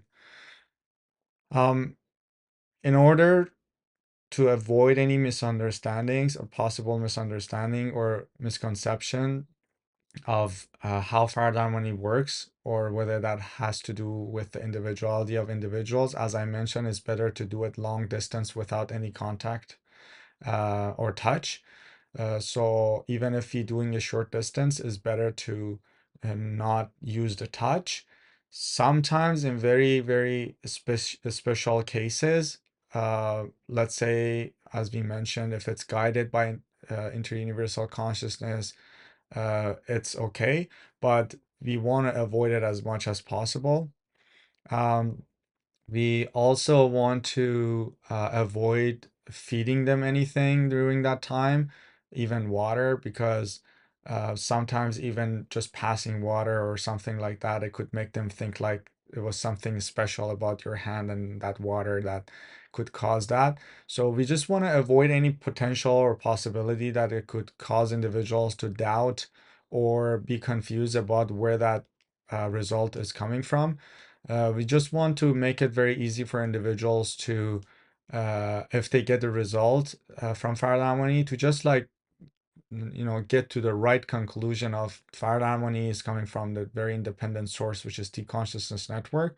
So then, that would be an invitation for them to think about the implication of that, which basically leads them to think about the creator and then the philosophy of creation and the purpose of existence, why we are here, and how this natural law works. And those are basically initiation for a spiritual journey, and which is basically the whole purpose of us existing, and also Erfan, one of the main purposes. So um, the other principle is that practicing Faradamani does not bring any negative karma, as I mentioned, or negative consequences. So this is extremely important. That's why I'm mentioning it again. Um, and Faradamani also must not be practiced with any other types of treatments. We should not mix it with anything else. Let's say people mix it with various type of things, but we should not do that, again, for the reasons that we don't want confuse people, like what is the source of healing, like massaging or acupuncture or yoga or meditation or any other type of practice. We don't want it to be mixed. We just want it to be absolutely separated and isolated from anything else other than what it is. And again, for there are many reasons that people would be confused what are the source of it, and that's not what we want. So it is important to always remember that. Um, if people want to do anything else, they can do it, in other times. That's not for us to tell them what to do and what not. But we're just saying that if you're a Fire guy and you're doing Fire we're just gonna stick with Fire and that's it. And we're not like basically mixing it with anything else than just using Fire. Also, Faradamani must not be practiced if the individual has not received the protective layer. Just like from last week that we didn't use it on others, uh, for people that watching this video, we should not open Faradamani for others without actually having a protective layer, which basically requires individuals to agree with the terms and conditions that I just basically explained, and also be part of the course. So now that we have the classless class, and individuals are able to actually receive the halghehs and its protective layer directly from collective mind, people by just watching this video can basically receive the halgheh when we are basically receiving it. Um, and that basically bring all the obligations that we just discussed. Anyone using it, it automatically implies that they agree to those terms and conditions that we discuss, which is basically not utilizing it for gaining power, superiority, boosting ego, showing off, making money, changing its name, relating it to their individuality or divinity or their something to do that they or individually gained it, or any other school of thought or any other religion or any other source of information that is not Erfan Halgheh. So using Faradamani and receiving or wanting to receive a Faradamani from collective mind, it implies agreement to those terms and conditions. So someone that would use Faradamani without protective layer would just be like, the scenarios that they would be exposed to those negative emissions and the potential contamination of non-organic beings that we will discuss what they are later.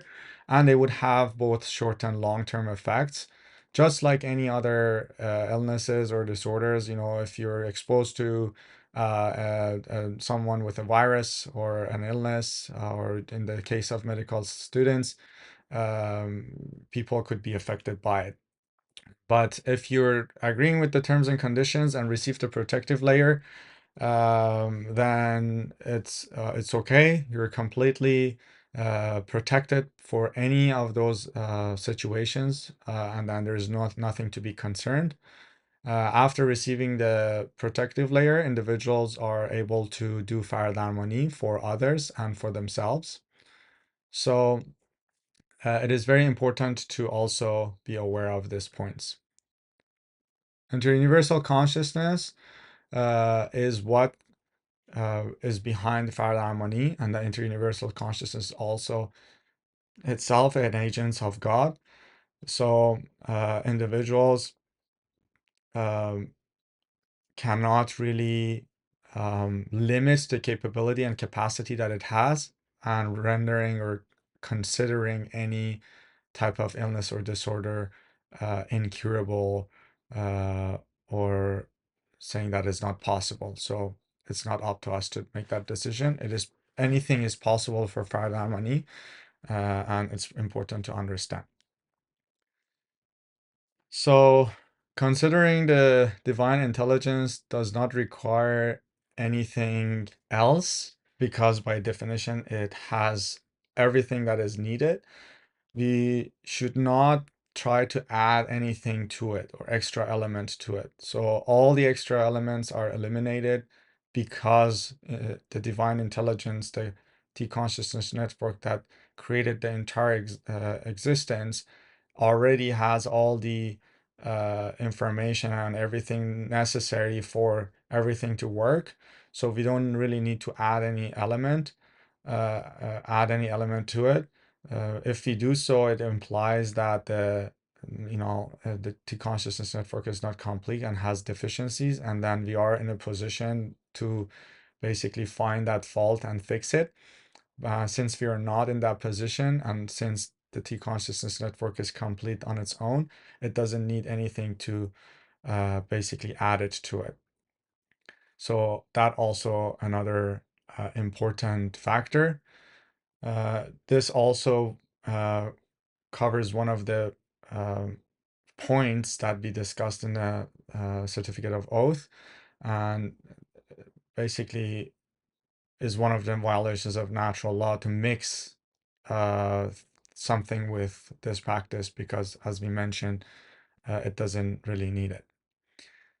Another principle is that the long distance etisal is effective regardless of the individual's position. If they're sitting and lying down and standing, or any direction or any location, has no effect on the Farad Harmony and the consciousness field, whether they're in a ship or airplane or a bus, or stationary or moving, does not matter. So there's no physical factor that could affect the effectiveness on of the Farad Harmony.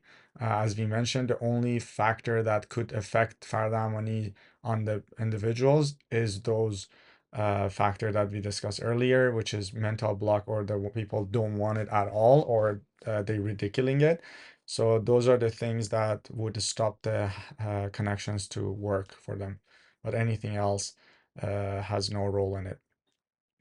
Another principle is that current pains, illnesses, and also the patient's previous history of illnesses, which have not been treated or partially treated in the past, are or and will be once more reviewed, and the symptoms would be revealed, and the process of treatment and healing would be initiated according to the priority that interuniversal consciousness decides.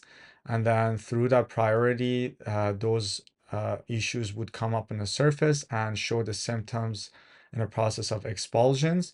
And then from that level, the process of healing would occur, which we basically saw in these charts.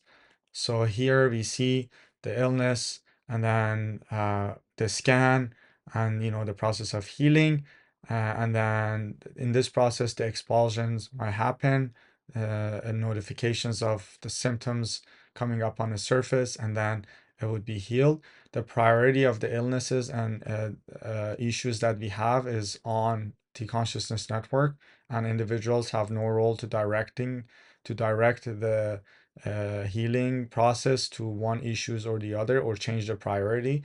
We are only basically allowing that to have the effect on us. So that's about that point.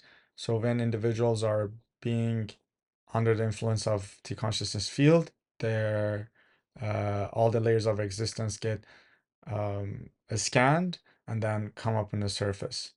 One example, we could say that, let's say a tumor exists in patient's body. The scan of Faraday will identify that tumor, and indication would be revealing tumor's existence by maybe um, triggering some pains or pulses or things like that.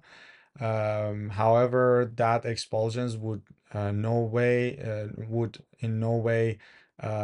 affect the tumor to grow bigger, but instead the symptoms would be just the pain that it would display, and then follow the treatment, follow the T consciousness field effect.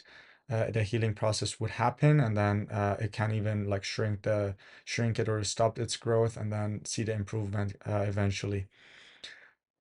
Another example is that, let's say a patient was suffering from allergy after receiving Fardamoni. The symptoms of allergy may begin rise during the expulsion process and reach to a specific peak. And after a drop of the symptoms, the illness would be healed accordingly.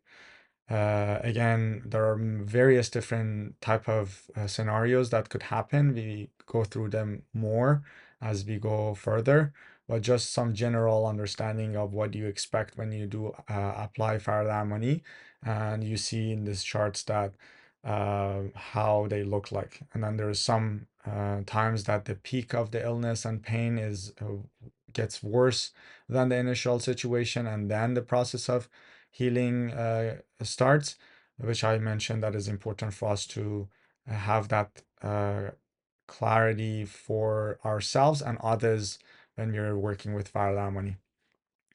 Um, I also mentioned about the other type of illnesses like psychosomatic illnesses, and then the charts that we see that there's certain levels of or ways of expulsions and relapse of an illness and healing process, which we will explain next session in depth.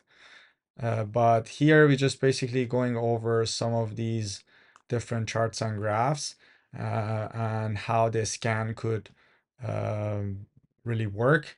And then there is this chart that we discussed, which is associated with the fears. It could be childhood fears.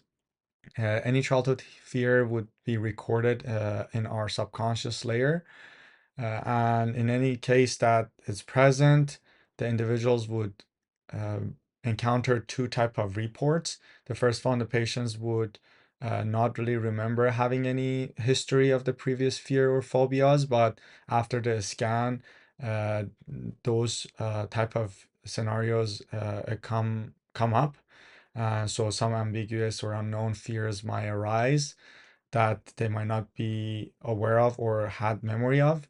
And in most cases, these fears will arise at the beginning, and after one sets of expulsion will decrease and permanently resolved.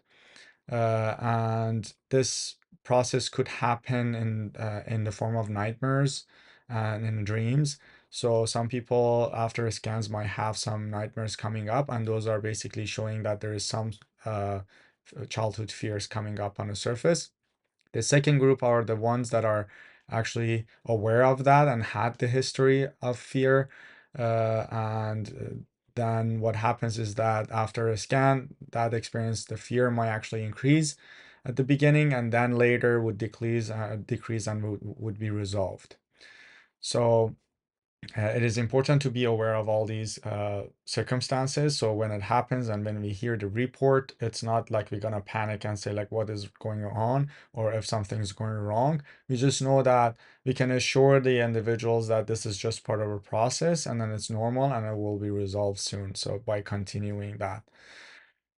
Another principle is that once individuals connected to positive network, exposed to the information of network, as I mentioned, the negative network also attempts to establish connections for them to reveal their own type of negative information, which is much more attractive sometimes because they individuals can gain some powers like mind reading or having some dreams and their dream come true or accessing information about the other individuals' uh, private information or their characteristic or things like that.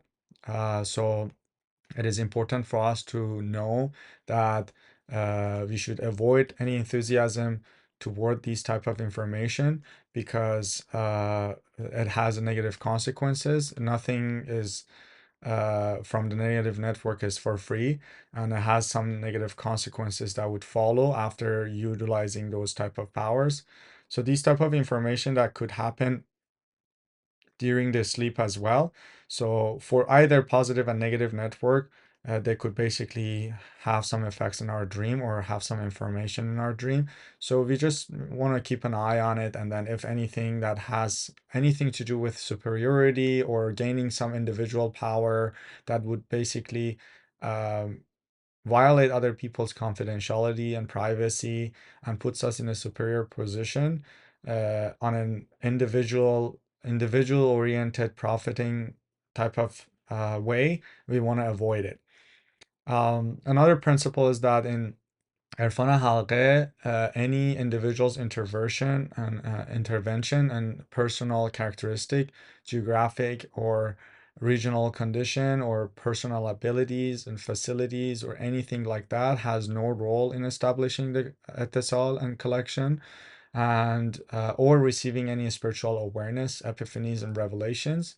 So it there's no effect how long someone was in Erfan Halgheh. Someone can basically be 10 years in Erfan Halgheh, and someone can come in the first session and have some revelation and epiphany that would be transformative much more than the person being in 10 years. So there's absolutely no difference between someone being 10 years in Erfan Halgheh or 1 day in Erfan Halgheh in that regard. So it is very important to understand that the experience has nothing to do with the ability of receiving revelations, epiphanies, or the quality of them. So that's very important. Uh, of course, as we mentioned, and the implication of those would suggest that age, gender, race, and nationality, skills, level of education, knowledge, mentality, ideology, belief, or anything as such also has no effect on establishing of the etisal and connection. No role of exercise or nutrition, anything like um, type of practices that would put individuals in a hardship, let's say like fasting or any type of ascetic practices that would basically imply individuals giving some sort of hardship within themselves, whether that's physical or emotional or mental. It has nothing to do with the establishment of the etisal. The morphology or the type of physical appearance of individual obviously has no role. So, if individuals are kapha, vata, pitta, kapha, or endomorphic or mesomorphic or ectomorphic features, none of those type of um, differences would have anything to do with the individual's capability, capacity, or quality of their of how well performing they could be in a spiritual journey, or how the revelations and epiphanies could be coming to them in what quality. So none of those factors have a role in terms of the quality of receiving revelations, epiphanies, and establishment of the etisal. Also, following other aspects that we discuss, endeavor, struggle, intention, free will, insistence, anything like that has no role of establishing connections because we established that that happens from the quality level and from the world of ishq, a world free of tools, and those techniques like imagination, visualization, mantras, zikr, drawing symbols, signs, repetition, ceremonies that or ceremonies or rituals or concentration or anything like that, numerology, astrology, using any type of cards or as I mentioned, like in ceremonies or rituals or substances or things like that, or someone's birth date or the particular constellation. None of those have anything to do with individuals' spiritual uh, capacity, or establishment of the etisal and connection with the consciousness network, or receiving revelations, epiphanies, or advancing in a spiritual journey. So these are really common faulty perception and mainstream that these things have something to do with a spiritual journey. But here we, by our research and exploration, we realize that has nothing to do with a spiritual journey whatsoever, and some of them are actually quite misleading and deviating. So every individual on earth, regardless of all the factors we discuss, have the capability to change toward harmony, hamfazi, and synchronicity with universe, and be aligned with natural laws, and be a seeker and a researcher in a path of Kamal, which is the ultimate perfection toward embodying divine attributes with the help of God and the facilities that He provided through these connections that gives us uh, really a much more easier spiritual journey with support of a help that we need to deal with our inner world, our mind, our emotions, our subconscious, multiple layers of existence, and distinguishing information that are coming from negative network or protecting ourselves from those negative consequences or aspects of consciousness and universe, etc. So knowing these points helps the individuals that are going to be receiving Farad Amwani um, in many different ways. So as we mentioned, the only prerequisite for establishment of halqa is that impartiality, that taslim, impartiality, shahid, and that surrender or submission, taslim. And that is what is needed for the optimal operation of the connections and halqa, and for the individuals to experience it. So we want to avoid any kind of imagination, focus, visualization, chanting or mantra, self hypnosis, focus on breathing, any breathing exercises, drawing symbols or signs, or any type of practice that the individual would have any role to it. So we want to have completely free of those things. Understanding the nature of a scanning and the expulsions would really help individuals to be aware of what is normal and what is not, at what point really they need to seek doctor and go to the hospital, at what point they just need to observe and be surrendered through the process. One of the ways that individuals can really determine between like if the pain or issue is actual or is just an expulsion is that if it just sustains. If it pains, like if someone just doing an etisol, and then that could happen not right at that time. Let's say someone is doing an etisol right now, they might just come out of an etisol and then maybe 15 minutes later, an hour and a day later, or a day after, they would start having an expulsion. But the way that they can determine is that those type of expulsions would be temporary. It wouldn't just be sustaining for days or weeks. So if you see something that is sustaining long, that's not an expulsion. That's just that it might be an issue, and then you might need to seek doctor, and you might need to go to a hospital and check. So it is important for us to really help the Faradarmangir to process that, and also for ourselves. So when we talk about expulsions and what is just symptom, uh, we just need to be really watching it carefully and then see how it is with all the information that we discuss. So having sufficient information on the important principles of Faradarmani is really crucial.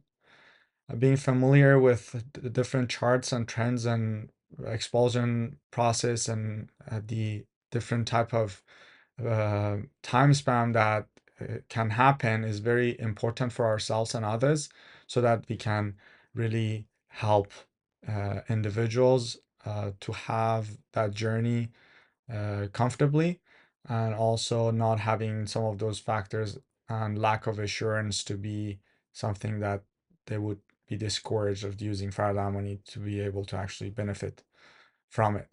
And of course, is the same for ourselves. So before I go further, it's not a lot that it left from this session, and there are a few points that we didn't cover last session that I want to cover, but I'm really aiming that we don't really go over time that much as we did last session. So let's do a 10 minutes اتصال receiving فردامانی حلقه with its protective layer from collective mind, with the framework of classless class.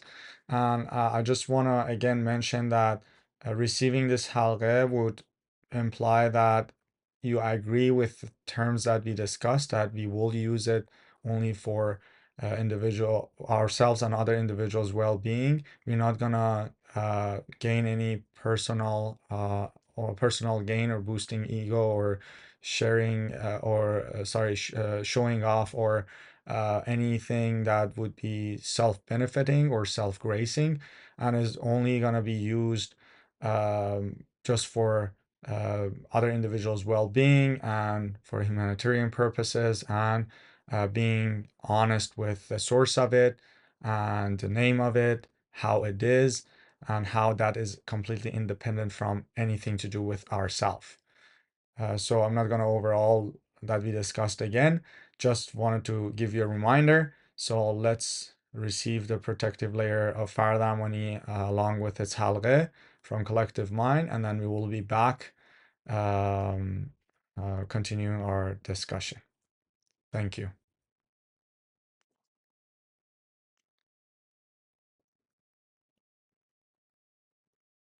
Thank you. Okay. All right. So we have received the protective layer of Faradamani along with Faradamani halqe, and we became Faradamangar.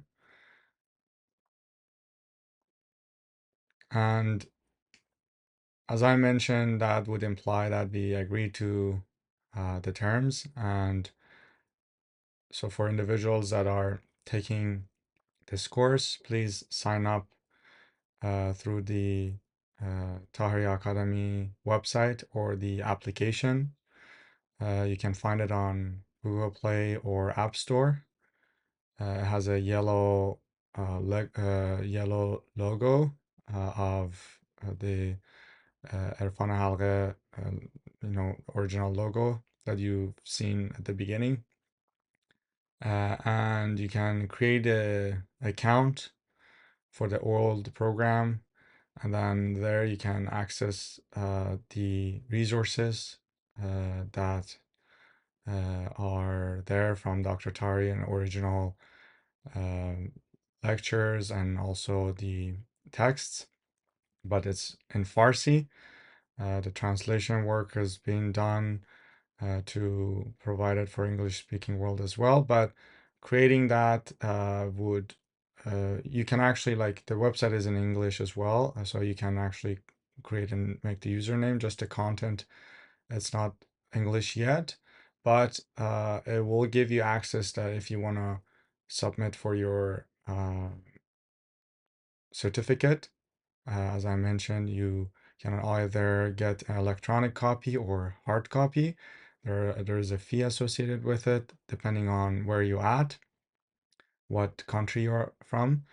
And then after you make your payment, you will receive the certificate in email. Also the terms and conditions is at the back, and you have you need to submit a photo, and you can put a photo on it. So that's about the certificate. Now, the definition of protective layer is an interesting topic, and also something that we will encounter every halqa that we're going to receive, because with every halqa that we're going to receive, there is a designated protective layer that is made of consciousness. And this layer is being given by the T consciousness, cosmic T consciousness network.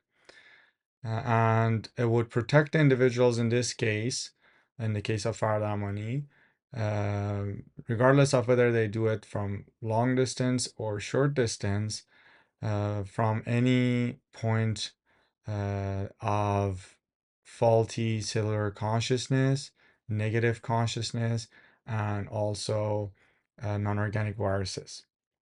So these three different types of aspects of existence would have negative impact on us. Like the people would do energy healing without protective layer, they have a lot of accumulated issues later on. We talked about other cases like lawyers, doctors, or psychologists. And that is because the main language of existence is the language of consciousness emissions. Anti-consciousness emission is something that is again not made of energy or matter. So any terminology that is used in mainstream, for example, vibration, like they're talking about people vibration or people frequency or people energy. So those are incorrect, even though that they're talking about the same thing, but that is just incorrect terminology, because when we talk about energy, then there is associated uh, frequency and wave, and that would basically render it as a physical phenomena, whereas T consciousness is something that is beyond matter and energy and is not wave based. So we can experience this T consciousness by even this emission, by even just being close to a depressed individual, even if we don't know them or we didn't talk to them. If we spend some time around them, we might feel some sort of heaviness, and that heaviness would really affect us sometimes. And even on the contrary, if we be in vicinity of a happy person, then we might just feel that uplifting energy or feeling peaceful, or things like that.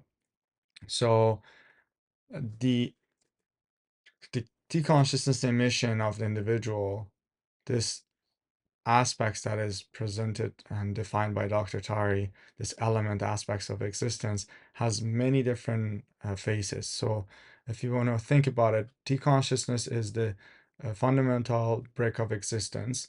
And from the Interuniversal T-consciousness network, it created two network, positive and negative, and both has their own aspects.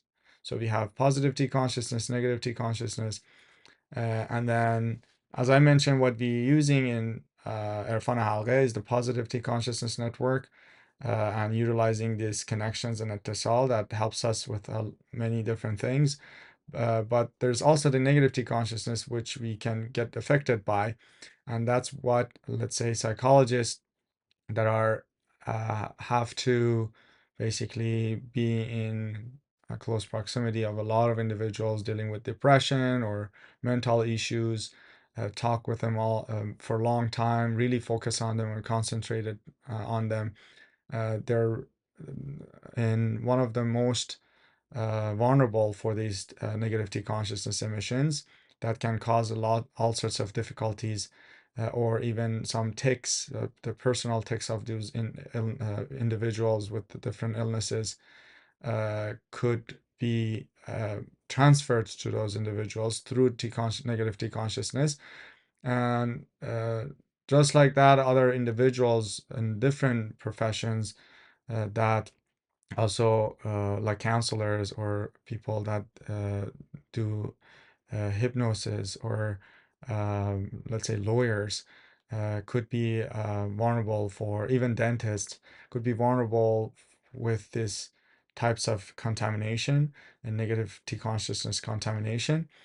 But as we mentioned, with having this protective layer, uh, after agreeing to the certificate of oath, um, and receiving Erfan Halgheh, which we just did, we would be given this protective layer, and then the protective layer, which is given through the collective mind in a classless class framework.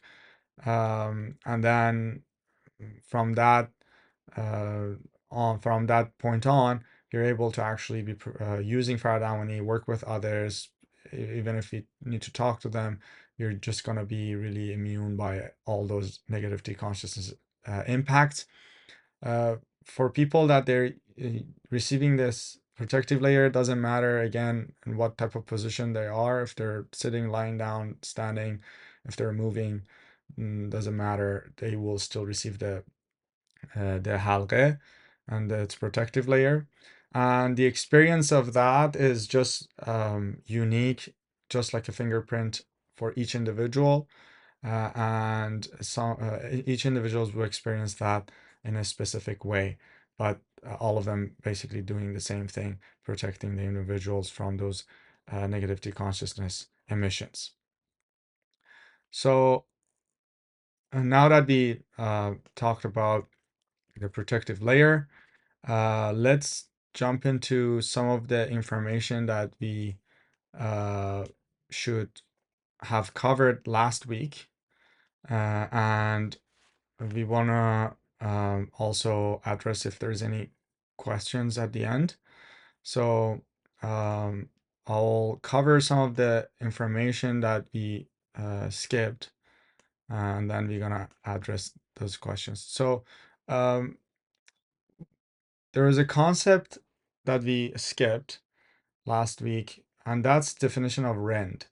Rend is a Farsi word that is a terminology in Erfan, and classical Erfan, not just Erfan Halgheh, but was not really decoded. And in fact, if you're Persian, Iranian, um, there's some negative connotation on a mainstream um, look on how this word sounds, or how it's perceived. But in fact, because it was not decoded, it just became like a kind of negative connotation on a street level. But rather, when you look at the literature, there's a lot of Irfanic poetries that they really use this word. And before Dr. Taheri, no one actually really uh, decoded what that means. So the way that he actually puts it together is that, if you remember, we talked about the uh, coin of existence, the two-sided coin of existence, which was the existential actuality and the existential truth, or the actuality of existence or truth of existence. And the actuality of existence, what was occurred, happened, and it's in front of us, and we can measure it, we can talk about it, we can explain it. But then we have the truth of existence, which was the underlying, behind the scene type of truth behind the existence, that actuality, and that how it happened, why it happened, and the quality in which it happened.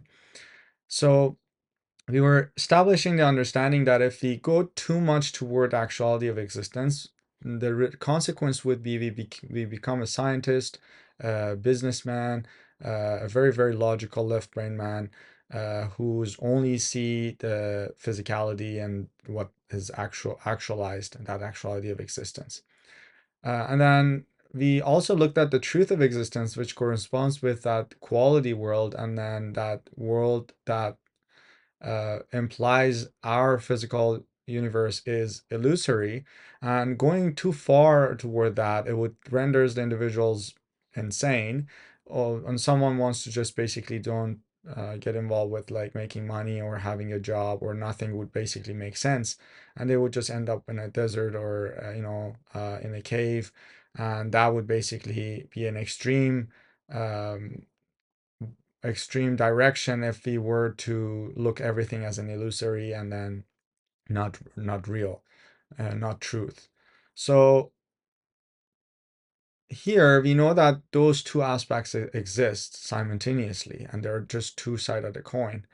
And in Erfan, the definition of a rend is someone that is able to see both sides of the coin at the same time, and not sacrifice one for the other, not sacrificing the truth of existence for actuality of existence, and actuality of existence for truth of existence.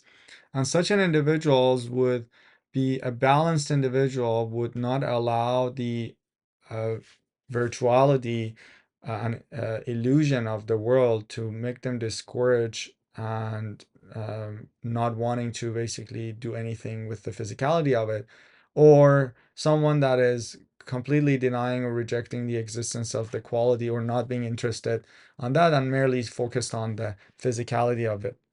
So a person that is able to uh, see the both aspects together would look at something and then see the face of God in it, see the image of God in it, see that that is an illusory object. It's actually doesn't have true truth of existence, and also is an object and exists, and we can interact with it and learn about it, and then see how it corresponds with other things and relates to other things, and then just basically develop science.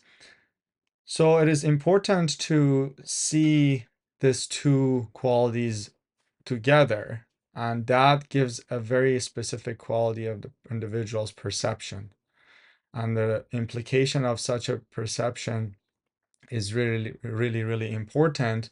And we will discuss it in depth more in future courses, but we just wanted to establish that there's uh, a concept like that, that it allows individuals to experience both aspects of existence at the same time.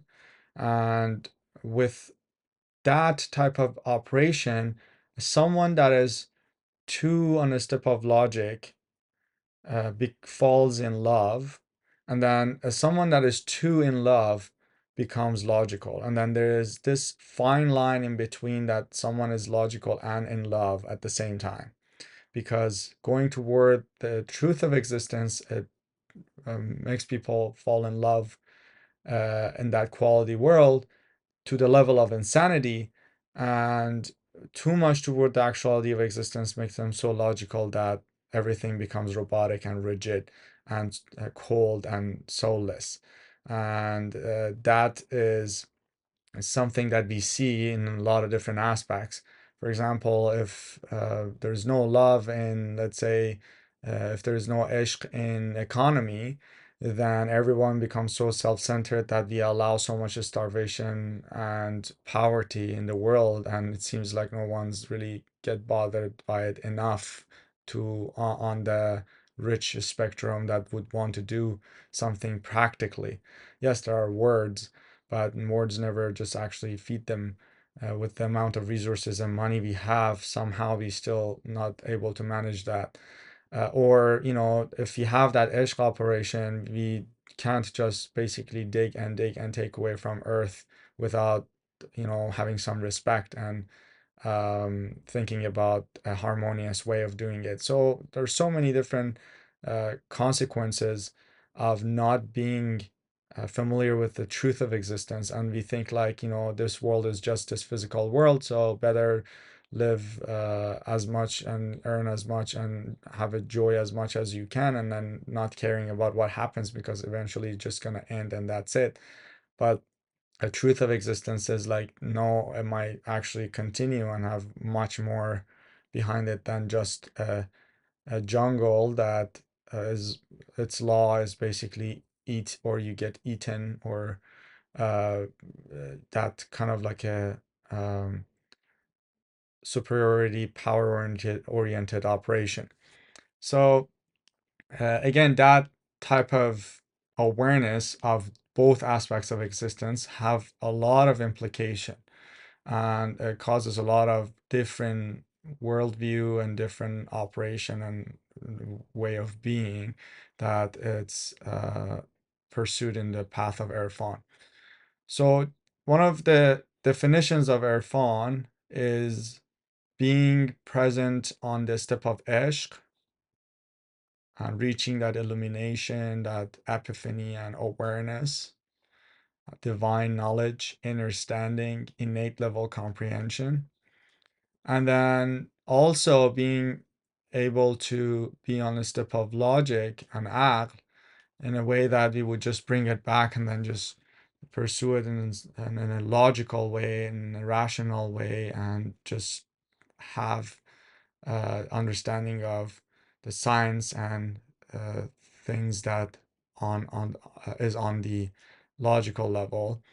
Uh, that's the definition of rent. But the definition of Erfan is the knowledge of quality world. So we are aiming to access that illumination, that epiphanies, that revelation, that innate level comprehension through operating on a step of ishq and having that experience on that level. And then once we had that experience, uh, then that's where the step of logic and being rent helps, because then the information and revelations we got, we need to analyze it. So we're not saying that the step of logic is bad or not necessary. We're just saying that it's just two different world. A world of logic, we already went through it very far enough, but we basically abandoned the world of Ishq, and Irfan's job is to introduce us to the world of Ishq and gives us an opportunity to connect and interact with this world and familiarize ourselves with that world and allow us to have an experience of it and understand the truth of existence and the connections that has with other aspects of existence.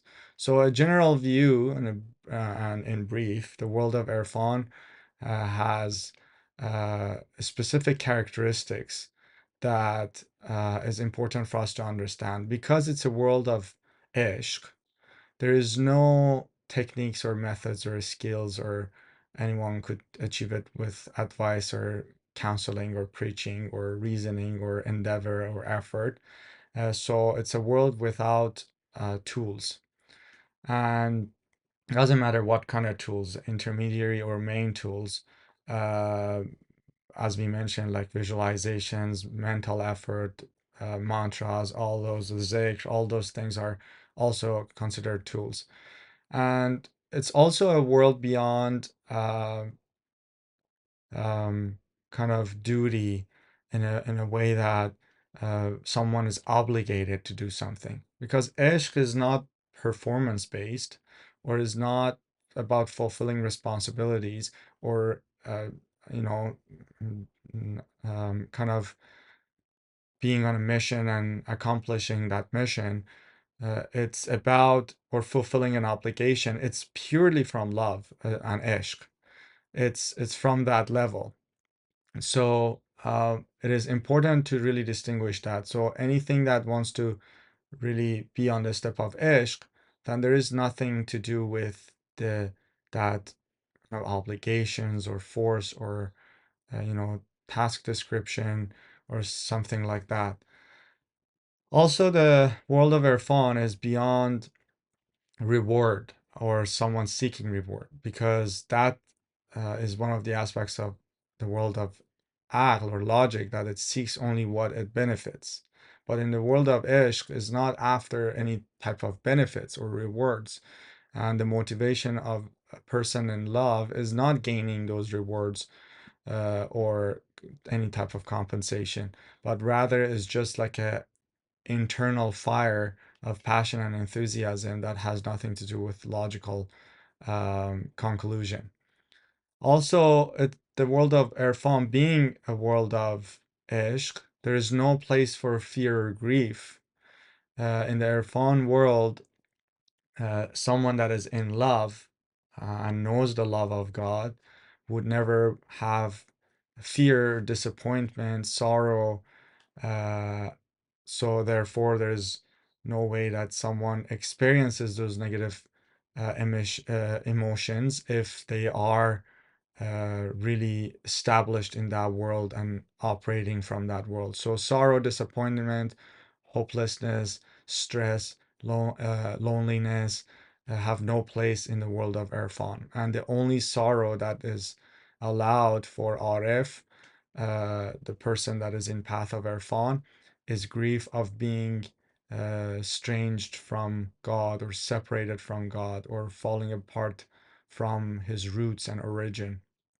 So the world of Erfan is a world that uh, is really it's a world of ishq that the individuals is experiencing that um, positivity and fulfilled positive quality. But if there is any sorrow or grief, is the sorrow or grief in regards to how separated we are from that ultimate quality of the God's presence within ourselves. Another point is that Erfan lays the groundwork for the unity of the parts and also the communication between the parts and the whole. There's always information in the whole that the part doesn't have awareness of. And by establishing that connection, uh, those information would be accessed and then it would basically be transformational in that way. For example, a cell of our foot doesn't know what is wish and what is hope, but hundreds of trillions of those cells come together and form a body that is capable of perceiving hope and dream and kamal and spiritual maturity. Um, Erfan is also a training for someone to become untouchable, resilient on a mental and psychical and physical level. So, someone that is really uh, established in the world of Erfan would not be someone that would be easily affected by the hardships of life, the waves of the ocean of life. And instead of basically having a kayak in the ocean, in the wild ocean, their body of existence is like a ship that basically can go through the wild waves of ocean of life with no problem, without tilting over or basically getting destroyed. Irfan is also the understanding and innate comprehension of Kamal, which is that ultimate attributes, those divine attributes, that spiritual maturity, that ultimate spiritual maturity and embodying divine attributes. So the world of Irfan studies the collection of epiphanies and awarenesses and illuminations and enlightenments that are also causing a transformation and giving it some sort of divine knowledge that is transferable to the next life. So Irfan is a world of ishq, not a place of monopolization, which we also discussed it why it's important in the letter of in the certificate of oath. It is a world in which accommodates all human beings and considers everybody included um, in that divine's love. So everyone is equal and everyone has that capacity and that divinity within themselves that they can access and embody. So ishq is a matter of taking action and not just words or uh, beautiful poetries on in books. The Erfan is a world of action and must be tangible. So therefore, when we talk about these transformations and embodiments, we need to see them in our life and that have that experiences transforming and having some tangible presence in the existence.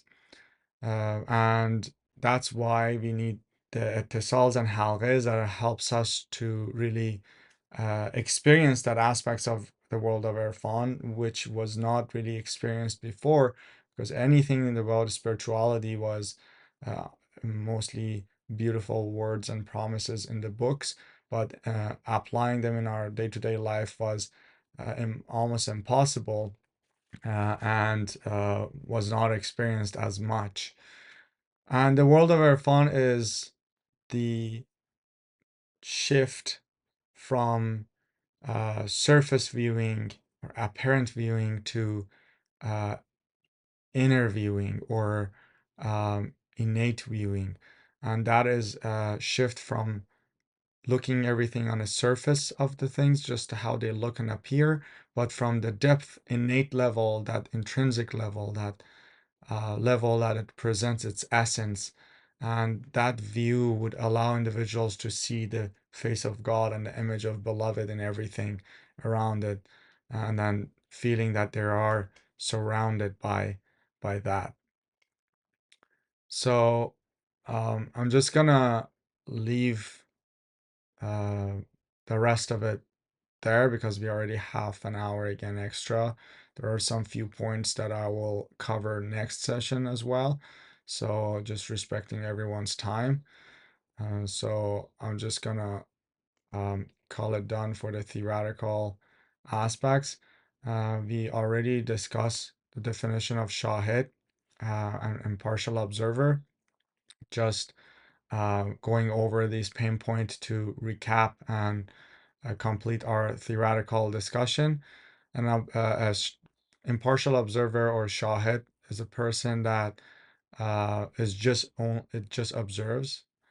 While observing, would not do imagination, visualization, analysis, or anything like that, or any mental analysis, because that any of those processes would bring the individuals out of impartiality. Being without judgment and prejudice, being present, not being conditional or conditioned, uh, in a logical sense, so much that would interfere with their observation, being free, which means that not being under any substances, and being surrender, which is not doing anything and not getting involved with the process of impartiality or anything that is happening um, in any way. Well, thanks for joining in, and have a nice week, and see you next week. Good night.